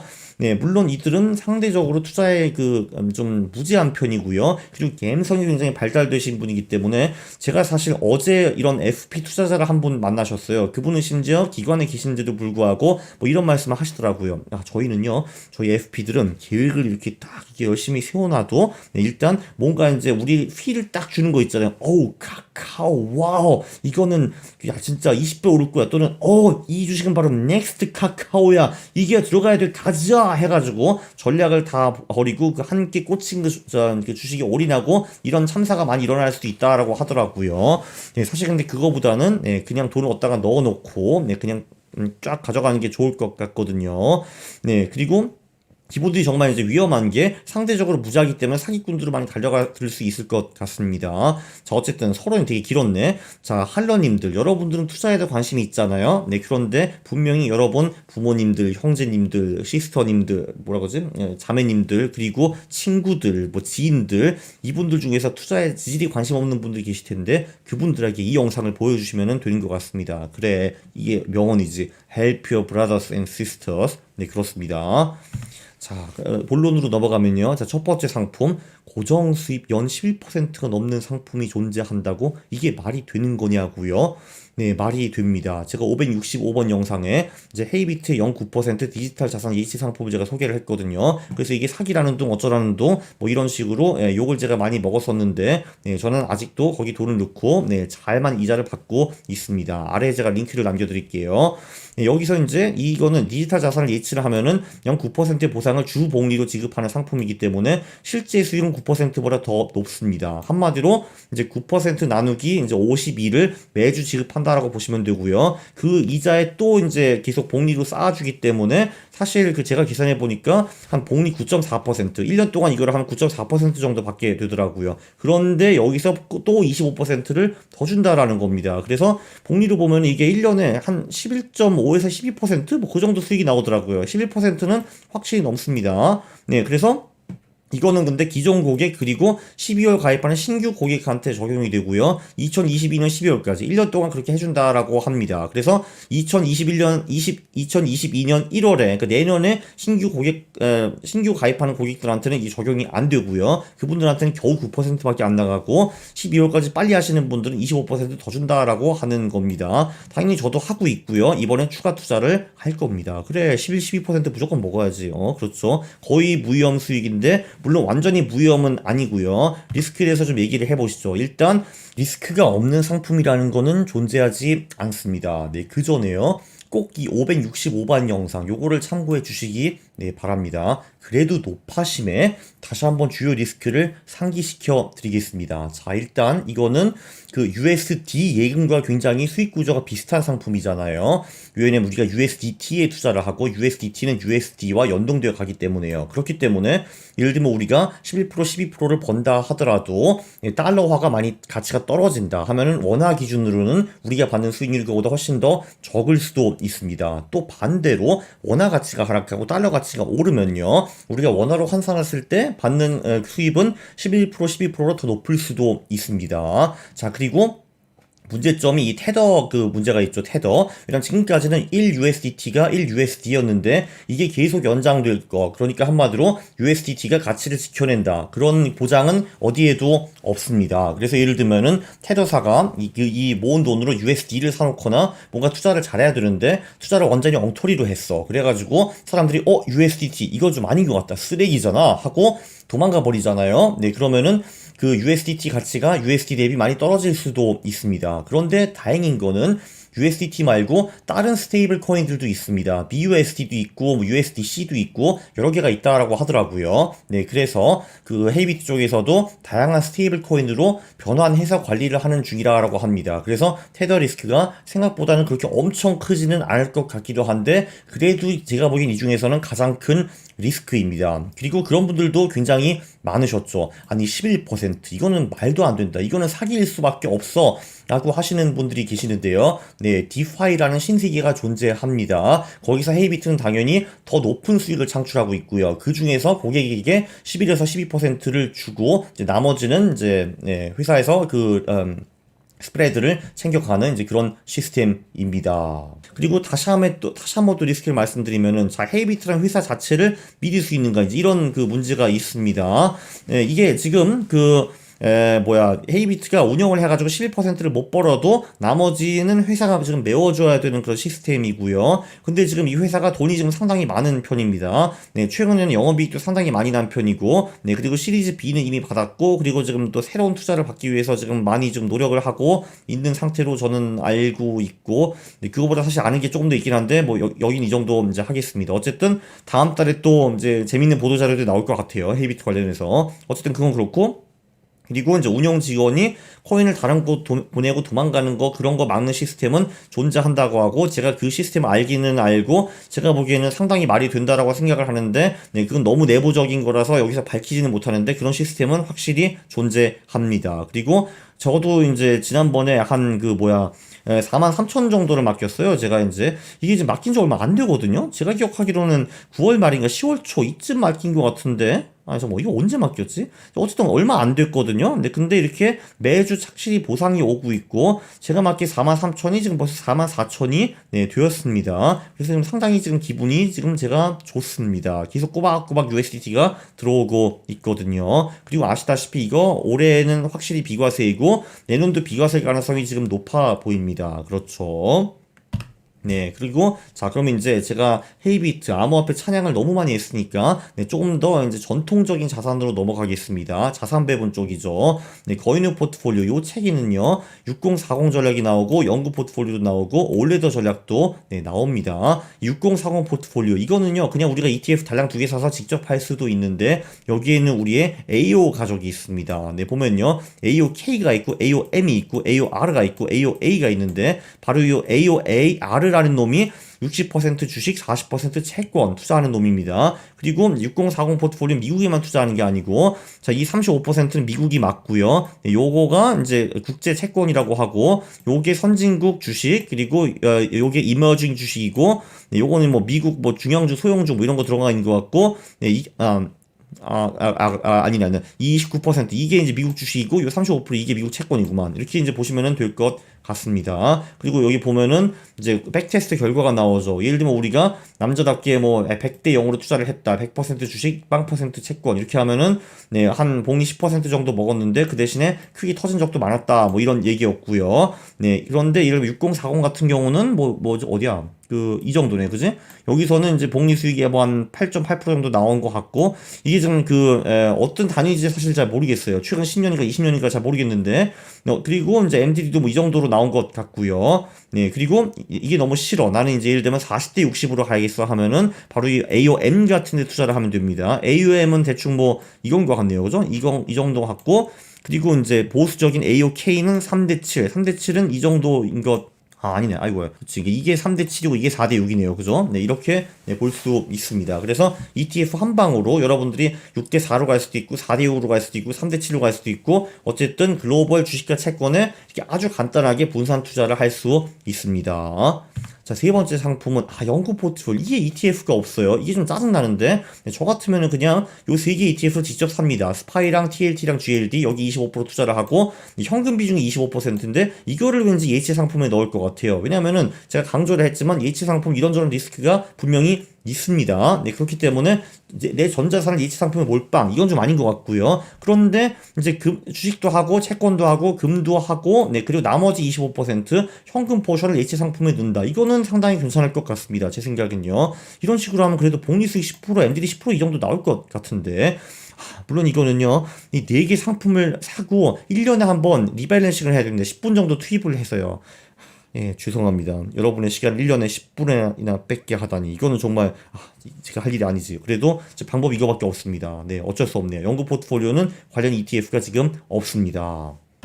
자, 올웨더 전략 같은 경우에는 이제 한 개 상품으로 완료가 가능한가? 네, 가능합니다. 여긴 두 개 상품이 존재를 하는데요. RPAR라는 ETF가 있습니다. 여기도 주식, 채권, 물가 연동체, 그리고 실물 자산에 분산 투자하는 거를 볼 수가 있고요. 네, 원자재 같은 경우는 금에도 투자를 하고, 네, 원자재를 캐는 기업에도 투자를 하고 있고요. 네, 그 주식 같은 경우도 미국도 하고, 선진국도 하고 후진국도 하고 이런 식으로 하고 있고요. 물가 연동체 사고 있고 그리고 국채를 사고 있습니다. 네, 그래서 이렇게 하면 리스크 관련해서는 주식과 물가 연동체와 그리고 채권과 그리고 원자재 실물 자산 쪽에 리스크는 4분의 1로 이제 동일 비중한다. 뭐 대충 이런 얘기인 것 같고요. 저는 이게 상당히 균형 잡힌 포트폴리오라고 보고 있습니다. 자, 마지막으로 이제 이루다 투자 이름이 있죠. 여기도 원래대로 굴릴 수가 있는데 여기가 수수료가 없다는 게 굉장히 큰 장점입니다. 참고로 이 회사 대표님이 이제 김단태 씨죠. 김동주 씨. 저보다 훨씬 더 규모가 큰 유튜브를 운영하고 계시고 이분이 직접 본인 돈에 10억을 갖다 박으셨고요. 그리고 이제 매월 수익률을 공개를 하십니다. 참고로 이 단태님의 올웨더의 버전에 대해서 뭐 이런 버전도 있는 것 같고 이런 버전도 있는데 네, 제 생각에는 진실은 여기 중간이 아닐까 싶은데 뭐 어차피 그게 그겁니다. 거의 다 비슷한 포트폴리오이고요.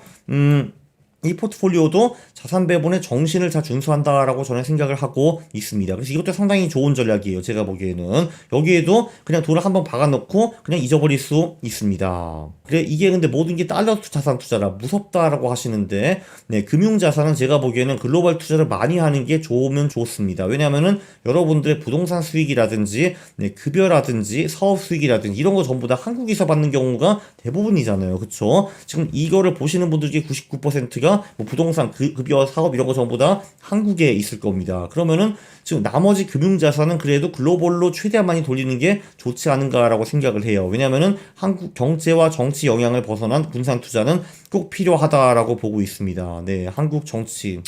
지금 대충 이제 이 모양이죠. 네, 저는 그냥 노 코멘트를 네, 하겠습니다. 네, 이렇게 하면은 지금 은근히 복리 10%를 먹을 수 있을 것 같아요. 굉장히 레이지하고, 한번 돈을 박아놓고, 아무것도 안 해도 되는 상품들을 가지고, 네, 복리 10% 정도 먹을 수 있을 것 같아요. 이거 진짜 어메이징 하네요. 그죠? 자, 저 같으면요, 제 생각엔 그냥, 저는 그래도 조금 부지런한 편이니까, 연구 포트폴리오하고, 현금 비중을 예치 상품으로 돌릴 것 같고요. 네, 아니면은 뭐 예를 들면 75% 이루다 올레더 25% 예치 상품 이런 것도 나쁘지 않은 것 같습니다. 왜냐하면은 RPAR와 이제 이루다랑 비교를 하면은 RPAR는 연수수료가 0.53% 있다는 것이 굉장히 큰 단점이죠. 여기는 수수료가 없다는 게 가장 큰 장점이고요. 그리고 우리 AO 가족들 있잖아요. AO, K, AO, M, AO, R 이런 얘네들은 주식과 채권에만 분산 투자를 하기 때문에 실물 자산, 금이라든지 원자재 이런 애들이 빠져 있는 게 사실 좀 아쉽다라고 저는 생각을 네, 합니다. 이번 영상 홍보가 껴있는데도 불구하고 굉장히 유용한 영상이라고 생각을 해요. 자, 여러분들, 네, 부모님들, 친구들, 지인들, 투자에 진짜 관심 없는 사람들도 이제 가서 설득을 좀 시키세요. 투자를 무조건 해야 돼, 이것들아. 아니면 100세 시대 뭐 살아남아. 한 다음에, 그럼 뭘 하라는 거냐 할 때, 따단! 이 영상을 보여주시는 겁니다. 아, 너무 뿌듯하네. 네, 동의하시면 구독을 눌러주시고, 네, 그리고 좋아요 눌러주시기 바랍니다. 싫어요 눌러주시면 제가 매우 싫어합니다. 감사합니다. 그리고 지금은 코스피 시장이 버블이 아니다라고 저는 생각을 하고요. 설사 버블이다 하더라도 버블은 네가 원할 때 터지지 않습니다.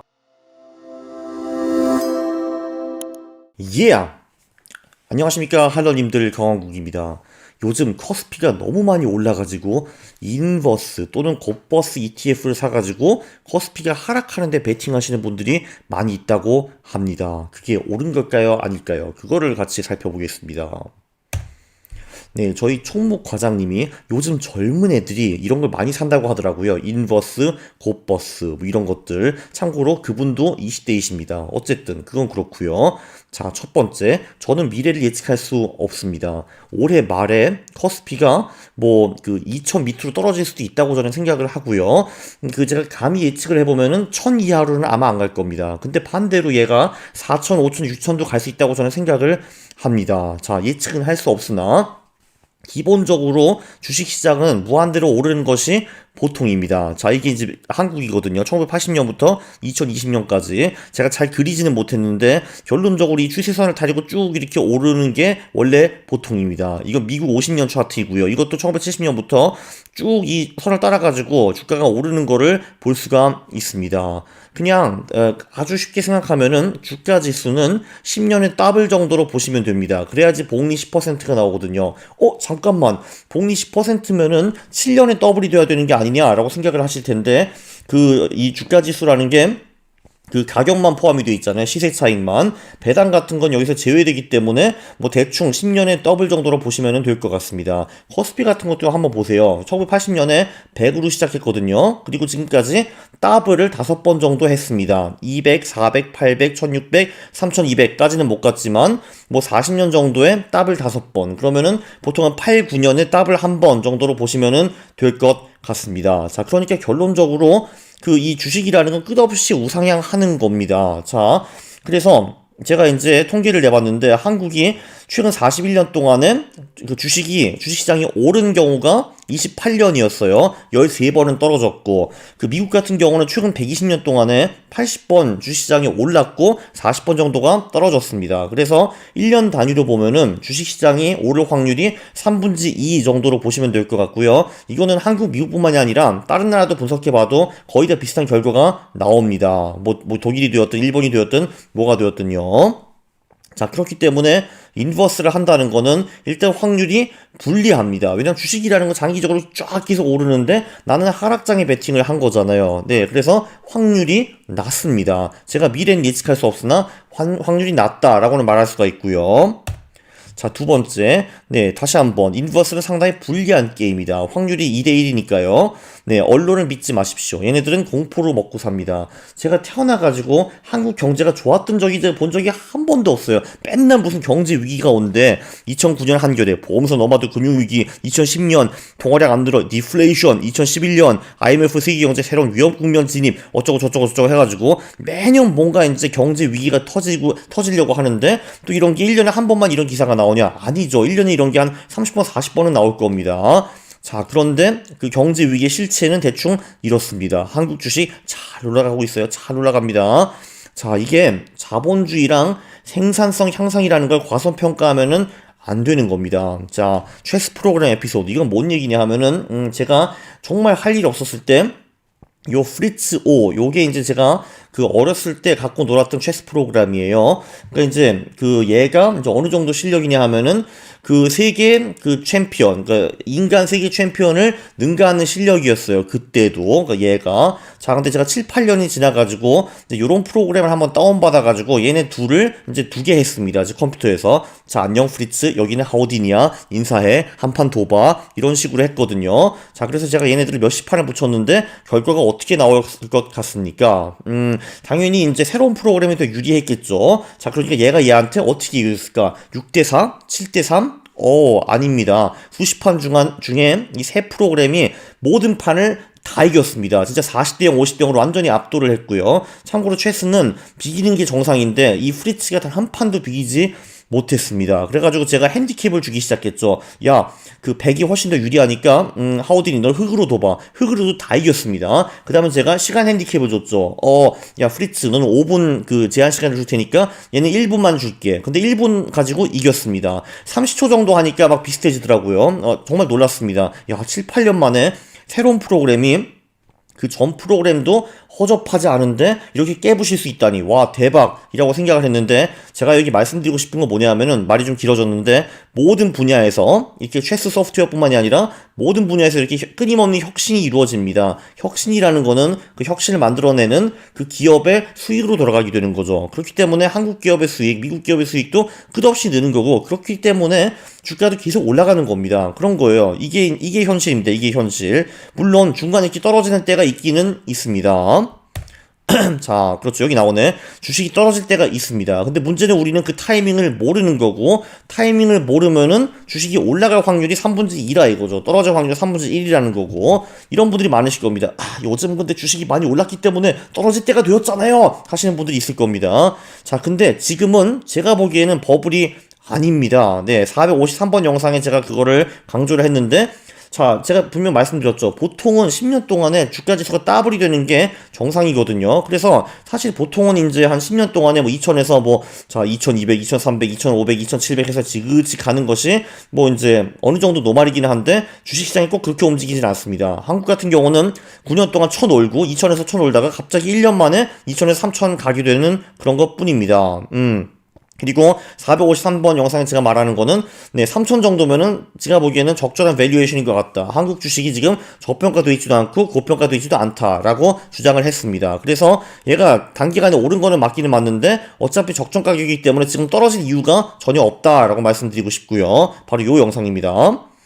자, 오케이. 만에 하나 제가 틀렸다고 가정을 해봅시다. 오케이. 그 2천이 적정 가격이고 3천은 버블이야 라고 생각을 해보시죠. 자, 근데 문제는 뭐냐면은 버블은 네가 터지고 싶을 때 터지지는 않습니다. 버블 차트 몇 개를 보면은 답이 나오죠. 자, 여기 보시면요. 이게 버블의 엄마, 일본 시장이거든요. 보면 일본 시장도 70년대부터 완만하게 오르는 거를 볼 수가 있는데, 여기 한 84, 85년 이때부터 엄청나게 가파르게 오르는 거를 볼 수가 있습니다. 그래서 90년까지 쫙 올라가죠. 여기 한 7천 정도에서 니케이가 4만까지 쫙 가고, 그 다음에 작살이 나죠. 자, 포인트는 뭐냐면은 얘가 지금 한 84, 5년부터 90년까지 5, 6년 동안 미친듯이 올랐다 이겁니다. 자, 그러면은 니케이가 87년, 88년에 버블이었냐 아니었냐? 아마 버블이었겠죠. 그런데 그때 버블이 터졌냐? 안 터졌죠. 훨씬 후에 터졌습니다. 그러니까 내가 이거는 버블이야, 인버스를 사가 들어가겠다, 이제 버블이 터질 거야.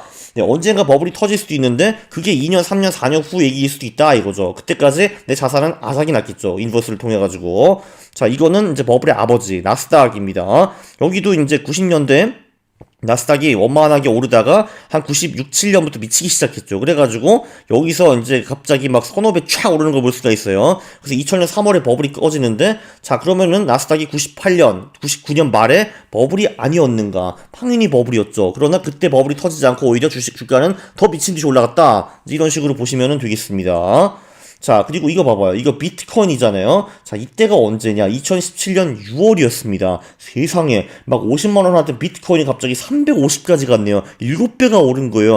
야, 이게 말이 돼? 이거 완전 버블이네. 여기 이제 인버스가 있으면 인버스를 때렸겠죠. 자, 문제는 뭐냐? 여기서 6개월 동안 또 7배 올랐다. 이겁니다. 예. 만약에 여기 비트코인 인버스가 있어가지고 여기 들어갔다. 그럼 진짜 개박살 나였던 거였죠. 그렇습니다. 버블이 설사 맞다 하더라도 그 버블이 당장 터진다는 그 보장은 전혀 없다. 이게 3년, 4년 후에도 터질 수 있다. 이런 거를 강조해드리고 싶습니다. 자, 5번째, 상대적 박탈감. 한국인이 그렇게 싫어하는 상대적 박탈감. 이거를 견딜 수 있냐 이거죠. 자, 솔직히 11월부터 저도 돈을 왕창 벌었습니다. 아마 소똥이와 개똥이로 돈을 많이 벌었을 겁니다. 저도 사실 소똥이거든요. 근데 제가 잘해서 번 게 아니라 시장이 올라갔으니까 저도 분산 투자를 했으니까 당연히 돈을 벌었죠. 그거는 당연히 제 권리라고 생각을 하고요. 자, 그런데 자, 여러분이 이제 소똥이와 개똥이를 술자리에서 만났습니다. 자, 근데 소똥이가 이제 이런 소똥이가 나오겠죠. 자, 야, 인베, 나 있잖아. 야, 삼성전자하고 바이오 주식 투자해가지고 500% 벌었어. 너는 자, 그 인베는 하는 소리가 나는 인버스에 투자를 해가지고 마이너스 70%야. 그러면 개똥이가 그러겠죠. 야, 인베야. 네 이름과 비슷해서 인버스를 샀구나, 임마. 아이고, 야, 그럼 안 되지, 임마. 야, 네가 그래도 우리 중에서 가장 머리가 좋고 잘 나가는 줄 알았는데, 야, 아닌가 보다. 야, 내가 술값 낼게. 자, 이런 거 한번 겪어보면 얼마나 기분이 졸라 짜증나겠습니까? 자, 이 상대적 박탈감. 개나 소나 500%씩 벌고, 뭐 300%, 500% 벌고 있는데, 나만 마이너스 70%야. 생각만 해도 끔찍하다. 자, 물론 반대면 엄청 통쾌할 겁니다. 소똥과 개똥이가 돈을 잃고 나 혼자만 인버스 돈을 팍 벌었어. 자, 좋기는 한데 네, 이미 말씀드렸다시피 인버스로 성공할 확률은 낮다. 2대 1이다. 이겁니다. 그래서 이제 이게 확률이 낮은 거죠. 이러면 진짜 미치고 환장하겠죠. 그렇죠.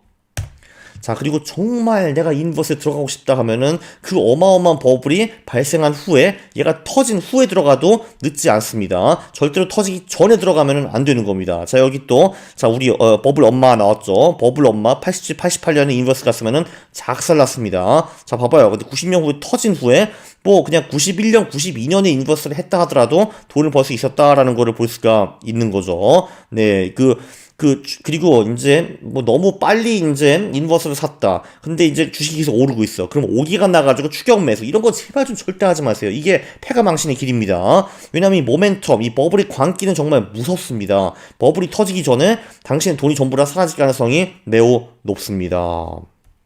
자, 요약을 하면요. 네, 앞에서도 말했지만 연말에 커스피 1500, 네, 가능합니다. 그게 절대 불가능한 시나리오는 아니라고 보는데, 자, 문제는 그럴 확률이 낮다. 왜냐면 주식은 기본적으로 오르기 때문에. 근데 이제 미래를 알 수가 없기 때문에 확률 높은 쪽으로 베팅. 그래서 저는 전반적으로는 늘 주식이 오르는 것에 베팅을 하는 겁니다. 그리고 주가를 오르는 이 포스, 그 생산성의 향상, 이 포스가 장기적으로 주가를 내리는 포스보다 훨씬 셉니다. 훨씬 세요. 자, 이걸 다시 한번 보세요. 촥.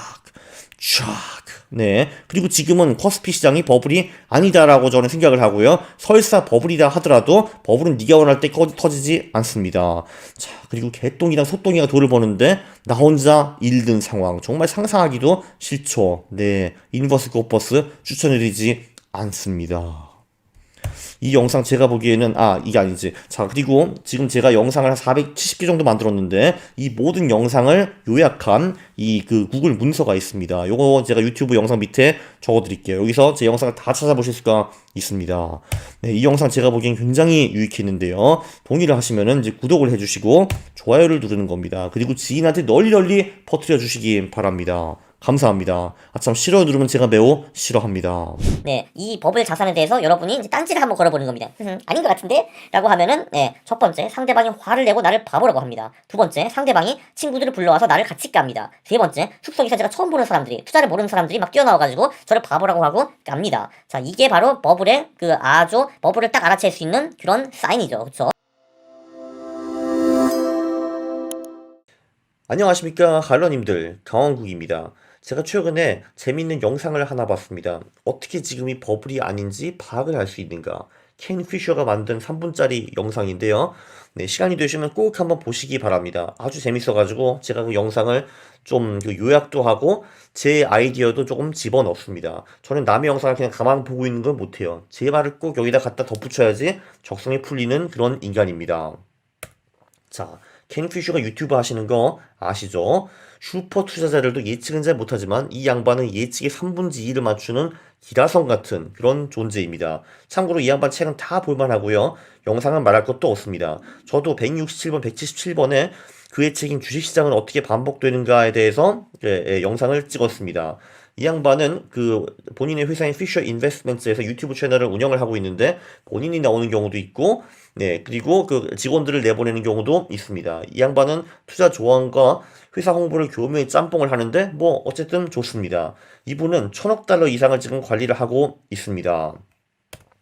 자, 짧지만 강력한 영상입니다. 그 영상의 이름은 How to Spot the Bubble 이라는 영상이고요. 이런 식으로 직접 나오셔가지고 설명을 하십니다. 자, 지금 버블인지 아닌지 어떻게 파악하느냐. 그건 일단 첫 번째, 쉽지는 않다고 하는데, 이런 거를 보면은 알아챌 수 있다고 합니다. 그러니까 그 버블 자산이 있잖아요. 그 버블 자산에 투자하는 사람들은 꼭 이런 말을 한답니다. 이거는 새로운 것이다. 이 자산은 무조건 맞는 것이다. 이 자산은 절대로 떨어질 수가 없어. 무조건 오를 수밖에 없는 것이다. 라고 말을 한다고 합니다. 이때 이제 딴지를 걸면은, 헤헤헤. 근데 아닌 것 같은데? 하면은, 이제 이 사람뿐만이 아니라 거의 모든 사람들이 저한테 손가락질을 하면서 너는 바보다! 라고 한다고 합니다.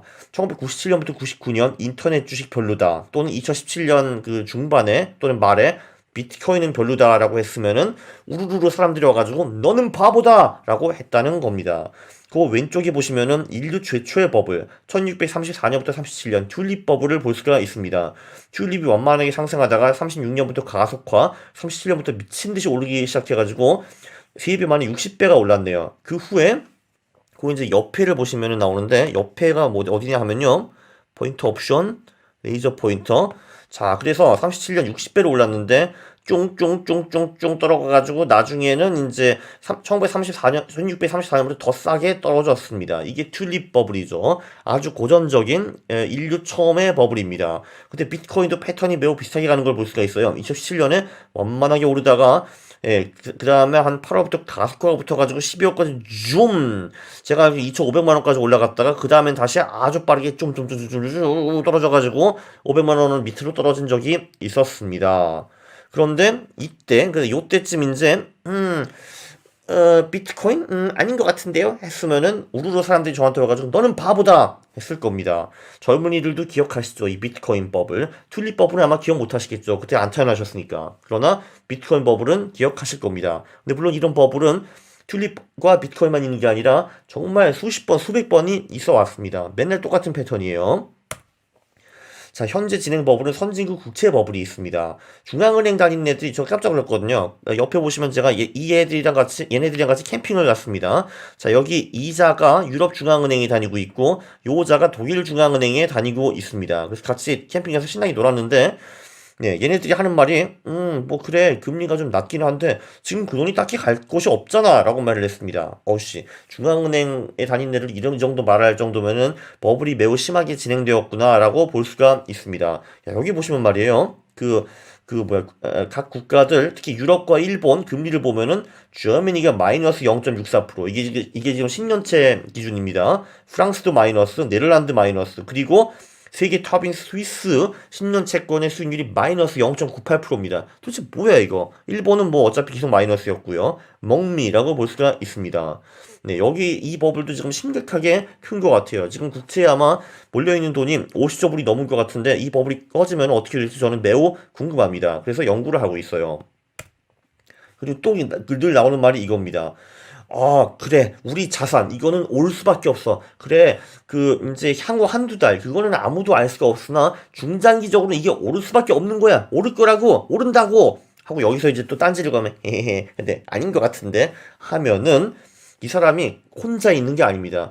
투자도 잘 모르는 친구들을 막 들어와가지고 당신을 깔 겁니다. 아무것도에 대해서 아무것도 모르는 친구들이 숲에서 나와서 너를 깐다. 이걸 오리지널을 뭐라고 하냐면은, Yeah, well, there are people coming who don't know anything about anything. 아무 것에 대해서 아무것도 모르는 사람들이 They are coming from the woodwork. 그러니까 갑자기 숲에서 이런 사람들이 막 튀어나와가지고 저를 깐다고 합니다. 저는 상상이 잘 안 가거든요. 저는 도시에 살아서 그런지 모르는데 캔피셔는 숲 근처에 사나 봅니다. 그래서 캔피셔가 이런 말을 하면은 갑자기 숲에서 막 원신들이 뛰어나가지고 캔피셔 너는 잘못됐어. 뭐 이렇게 하나 봅니다. 저는 상상이 잘 안 되는데 뭐 그런가 보죠. 미국은 역시 한국과 독일과 다른 것 같습니다. 네, 이게 근데 제가 이제 덧붙이는 내용인데 이게 반대로도 통합니다. 제가 이제 이거 지금 많이 싼데 지금쯤 들어가면 괜찮을 것 같은데요. 특히 뭐 한국, 중국 주식 뭐 이런 거. 그러면 이제 이거를 보통 제가 말씀을 하면은 네, 보통 이거를 듣는 사람이 발끈한 다음에 이제 투자를 모르는 사람들 막 들어와가지고 저를 막 깔 겁니다. 이거야말로 진짜 아무 것에 대해서 아무것도 모르는 친구들이 숲에서 나와서 저를 까는 거죠. 근데 저는 생각을 합니다. 그래? 그럼 사람들이 막 와가지고 한국 주식 네 말이 아주 일리가 없는 거 아는데 그래도 틀린 거야. 에이 오를 리가 있나? 말도 안 돼. 네, 그러면은 저는 생각을 합니다. 그래? 그러면 이제 더 이상 한국 주식, 중국 주식을 팔 사람이 없는 거잖아. 이미 다 팔아가지고 이런 말을 하는 거겠지? 그럼 지금 매수해야지. 고고! 라고 생각을 합니다. 왜냐면은 여기 보시면은 지금 주식시장이 그나마 싼 데가 뭐 이런 데거든요. 러시아, 터키, 그리스, 이태리, 중국도 있고 여기 한국, 일본 이런 데인데 보통 이제 이런 데를 보여드리면 사람들이 저런 거는 너무 위험하잖아. 미국 주식 해야지 미국 주식 이렇게 말이 나옵니다. 당연히 우리는 장기적으로 투자하면은 반대로 해야겠죠. 네, 또 하나의 방법이 있습니다. 이것도 제가 추가한 방법인데 휴먼 인디케이터들을 찾는 겁니다. 이 세상에는요. 만지면은 금이 되는 마이더스의 손도 있습니다. 이런 사람들은 드물고요. 반대로 만지자마자 모든 것이 똥이 되는 마이너스의 손들도 있습니다. 이런 사람들은 굉장히 많습니다. 그래서 여러분은 유심히 이제 귀를 열고 있다가 계속 주식으로 까인 소리 하는 사람이 나타나자. 그럼 어떻게 되는 겁니까? 배척을 하는 게 아니라 오히려 친해져야 됩니다. 친해져가지고 주기적으로 만나서 술을 사주면서 그 사람의 동향을 살피는 겁니다. 그 사람이 나 주식을 샀어 하면은 반대로 팔고 나 요즘 또 잃었어. 도저히 버티다 못해서 이제 팔았어. 나 마이너스 70%나 어떻게 하면은 그럼 술 사주면서 아이고 힘들겠다 하면서 나는 사는 겁니다. 네, 마이더스의 손도 간혹 있습니다. 제가 212번 영상을 찍었는데 우리나라 대통령분들은 대체로 마이더스의 손인 것 같습니다. 이분들이 펀드를 가입했을 때가 대부분 코스피의 저점이고 이때 들어갔으면 돈을 많이 벌 수가 있었죠.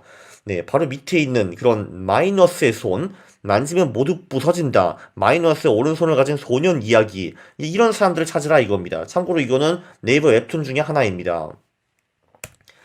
네, 그런데 제 결론은 피셔와 좀 다릅니다. 피셔는 수석 사람들이 아무리 와서 웃기기 이거는 맞는 거야. 이거는 오를 수밖에 없어. 무조건 사. 너는 바보. 해도 no 하고 자리를 떠나고 절대 사지 말아라 라고 했습니다.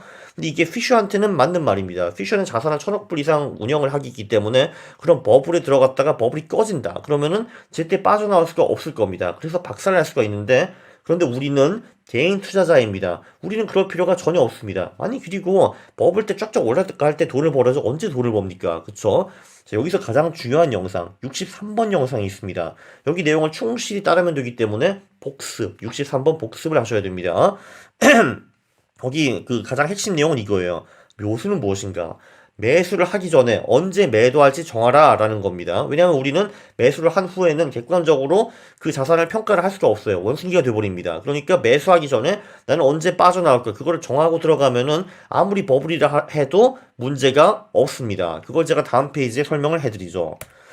그게 왜 버블에 들어가야 되냐 하면은 피셔도 그 말을 합니다. 버블이 네 제정신, 세니티보다 더 오래 갈 수가 있다. 왜냐면 버블이라는 게 내가 이게 뚜렷이 버블이다 해가지고 그때부터 버블이 꺼지는 게 아닙니다. 그 후에도 1년, 길면 3년, 4년까지도 갈 수가 있는 겁니다. 제가 1997년에 인터넷 버블, 이거 분명히 버블이야 라고 했는데 인터넷 버블이 언제 꺼졌습니까? 2000년 3월이죠. 자, 그런데 그러면은 1997년에 내가 버블인 걸 인지를 했어요. 근데 인터넷 주식 안 하고 가만히 있습니다. 근데 수석 원시인들이 막 98년, 99년 저한테 오는 겁니다. 우까까까까까 강환국 나는 수석에 사는 한스라고 하는데 뭐? 너 인터넷 주식 안 썼는데 병신이야 하고 가면은 그거 짜증나지 않겠습니까? 이거를 제가 3년 동안 버텨야 된다고요? 짜증나죠. 그쵸? 자, 저라면 이렇게 하겠습니다. 오케이, 버블이라는 건 인정을 합니다. 자, 버블이라는 건 인정을 하는 건 매우 중요해요. 왜냐면은 이 가격이 꼬꾸라지면 나는 미래없이 곧바로 나올 수가 있으니까요. 왜냐면은 이 버블을 진짜 믿는 사람들, 인터넷 주식 영원히 갈 사람들은 그 사람들은 가격이 떨어져도 팔지 못합니다. 왜냐면은 이건 단기적인 거니까 중장기적으로는 인터넷 주식이 오를 수밖에 없어 하다가 95% 말아먹는 거거든요. 비트코인도 마찬가지고요. 자, 저 같으면 이렇게 합니다. 오케이, 새로운 버블이다. 그러면 이게 쫙쫙 오르고 있잖아요. 분명히 돈을 벌 기회가 생긴 겁니다. 그러면은 자산의 10%를 예를 들면은 투자를 하는 거. 물론 이건 하나의 예입니다. 자, 그리고 최고점 대비 20%까지면 그냥 무조건 털고 나오는 거예요. 털고 나오세요. 이런 식으로 하는 게 바로 매수 전에 매도 전략을 고민을 하는 겁니다. 자, 이렇게 하면요. 아무리 많이 깨져도 자산이 2%만 깨지게 됩니다. 그렇잖아요. 제 자산이 1억인데 1,000만 원만 그 새로운 버블 주식과 자산에 넣는 겁니다. 근데 1,000만 원 넣었는데 이게 20% 까였어. 오케이, 그럼 내가 200만 원 손해를 볼 거 아닙니까? 제 자산이 1억인데 손해는 200만 원 보는 게 맥시멈입니다. 그럼 내가 2% 손해 본 거잖아요. 큰 문제가 되지 않습니다. 자, 근데 또 이렇잖아요.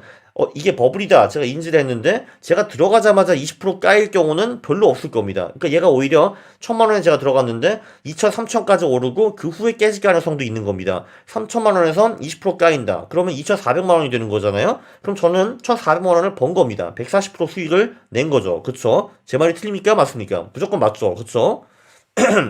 그리고 63번 영상에 보시면은 이런 식으로 매수하기 전에 어떻게 매도 패턴을 정하는가 그런 예가 4개가 나와 있으니까 참고하시기 바랍니다. 어때요, 여러분? 아무리 버블이라 하더라도 자산의 2% 이상은 안 까이는 겁니다. 이거 정말 놀랍지 않나요? 야, 강환국! 강환국!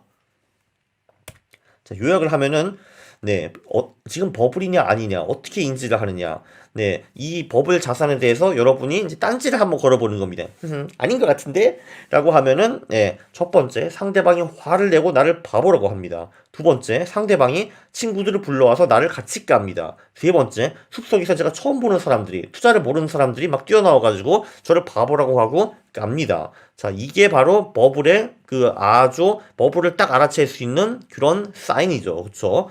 그리고 이제 평소에 마이너스의 손에 친구들을 많이 사귀어놓는 겁니다. 얘네들이 사면은 팔고 팔면은 사면 되는 겁니다. 버블? 저는 피셔와 의견이 다릅니다. 적극적으로 참여를 하는 겁니다. 단 사기 전에 언제 팔아야 될지 아는 겁니다. 이게 제일 중요합니다. 이것만 잘하면은 내 자산 대비 손실을 1% 또는 2%로 제한할 수가 있습니다. 제 채널에 오셨으면은 구독을 하시고 알람 설정을 하는 겁니다. 이게 정석입니다. 자, 그리고 영상을 보시면은 좋아요를 누르는 게 정석이지, 싫어요를 누르는 거, 그거는 제가 매우 싫어합니다. 감사합니다.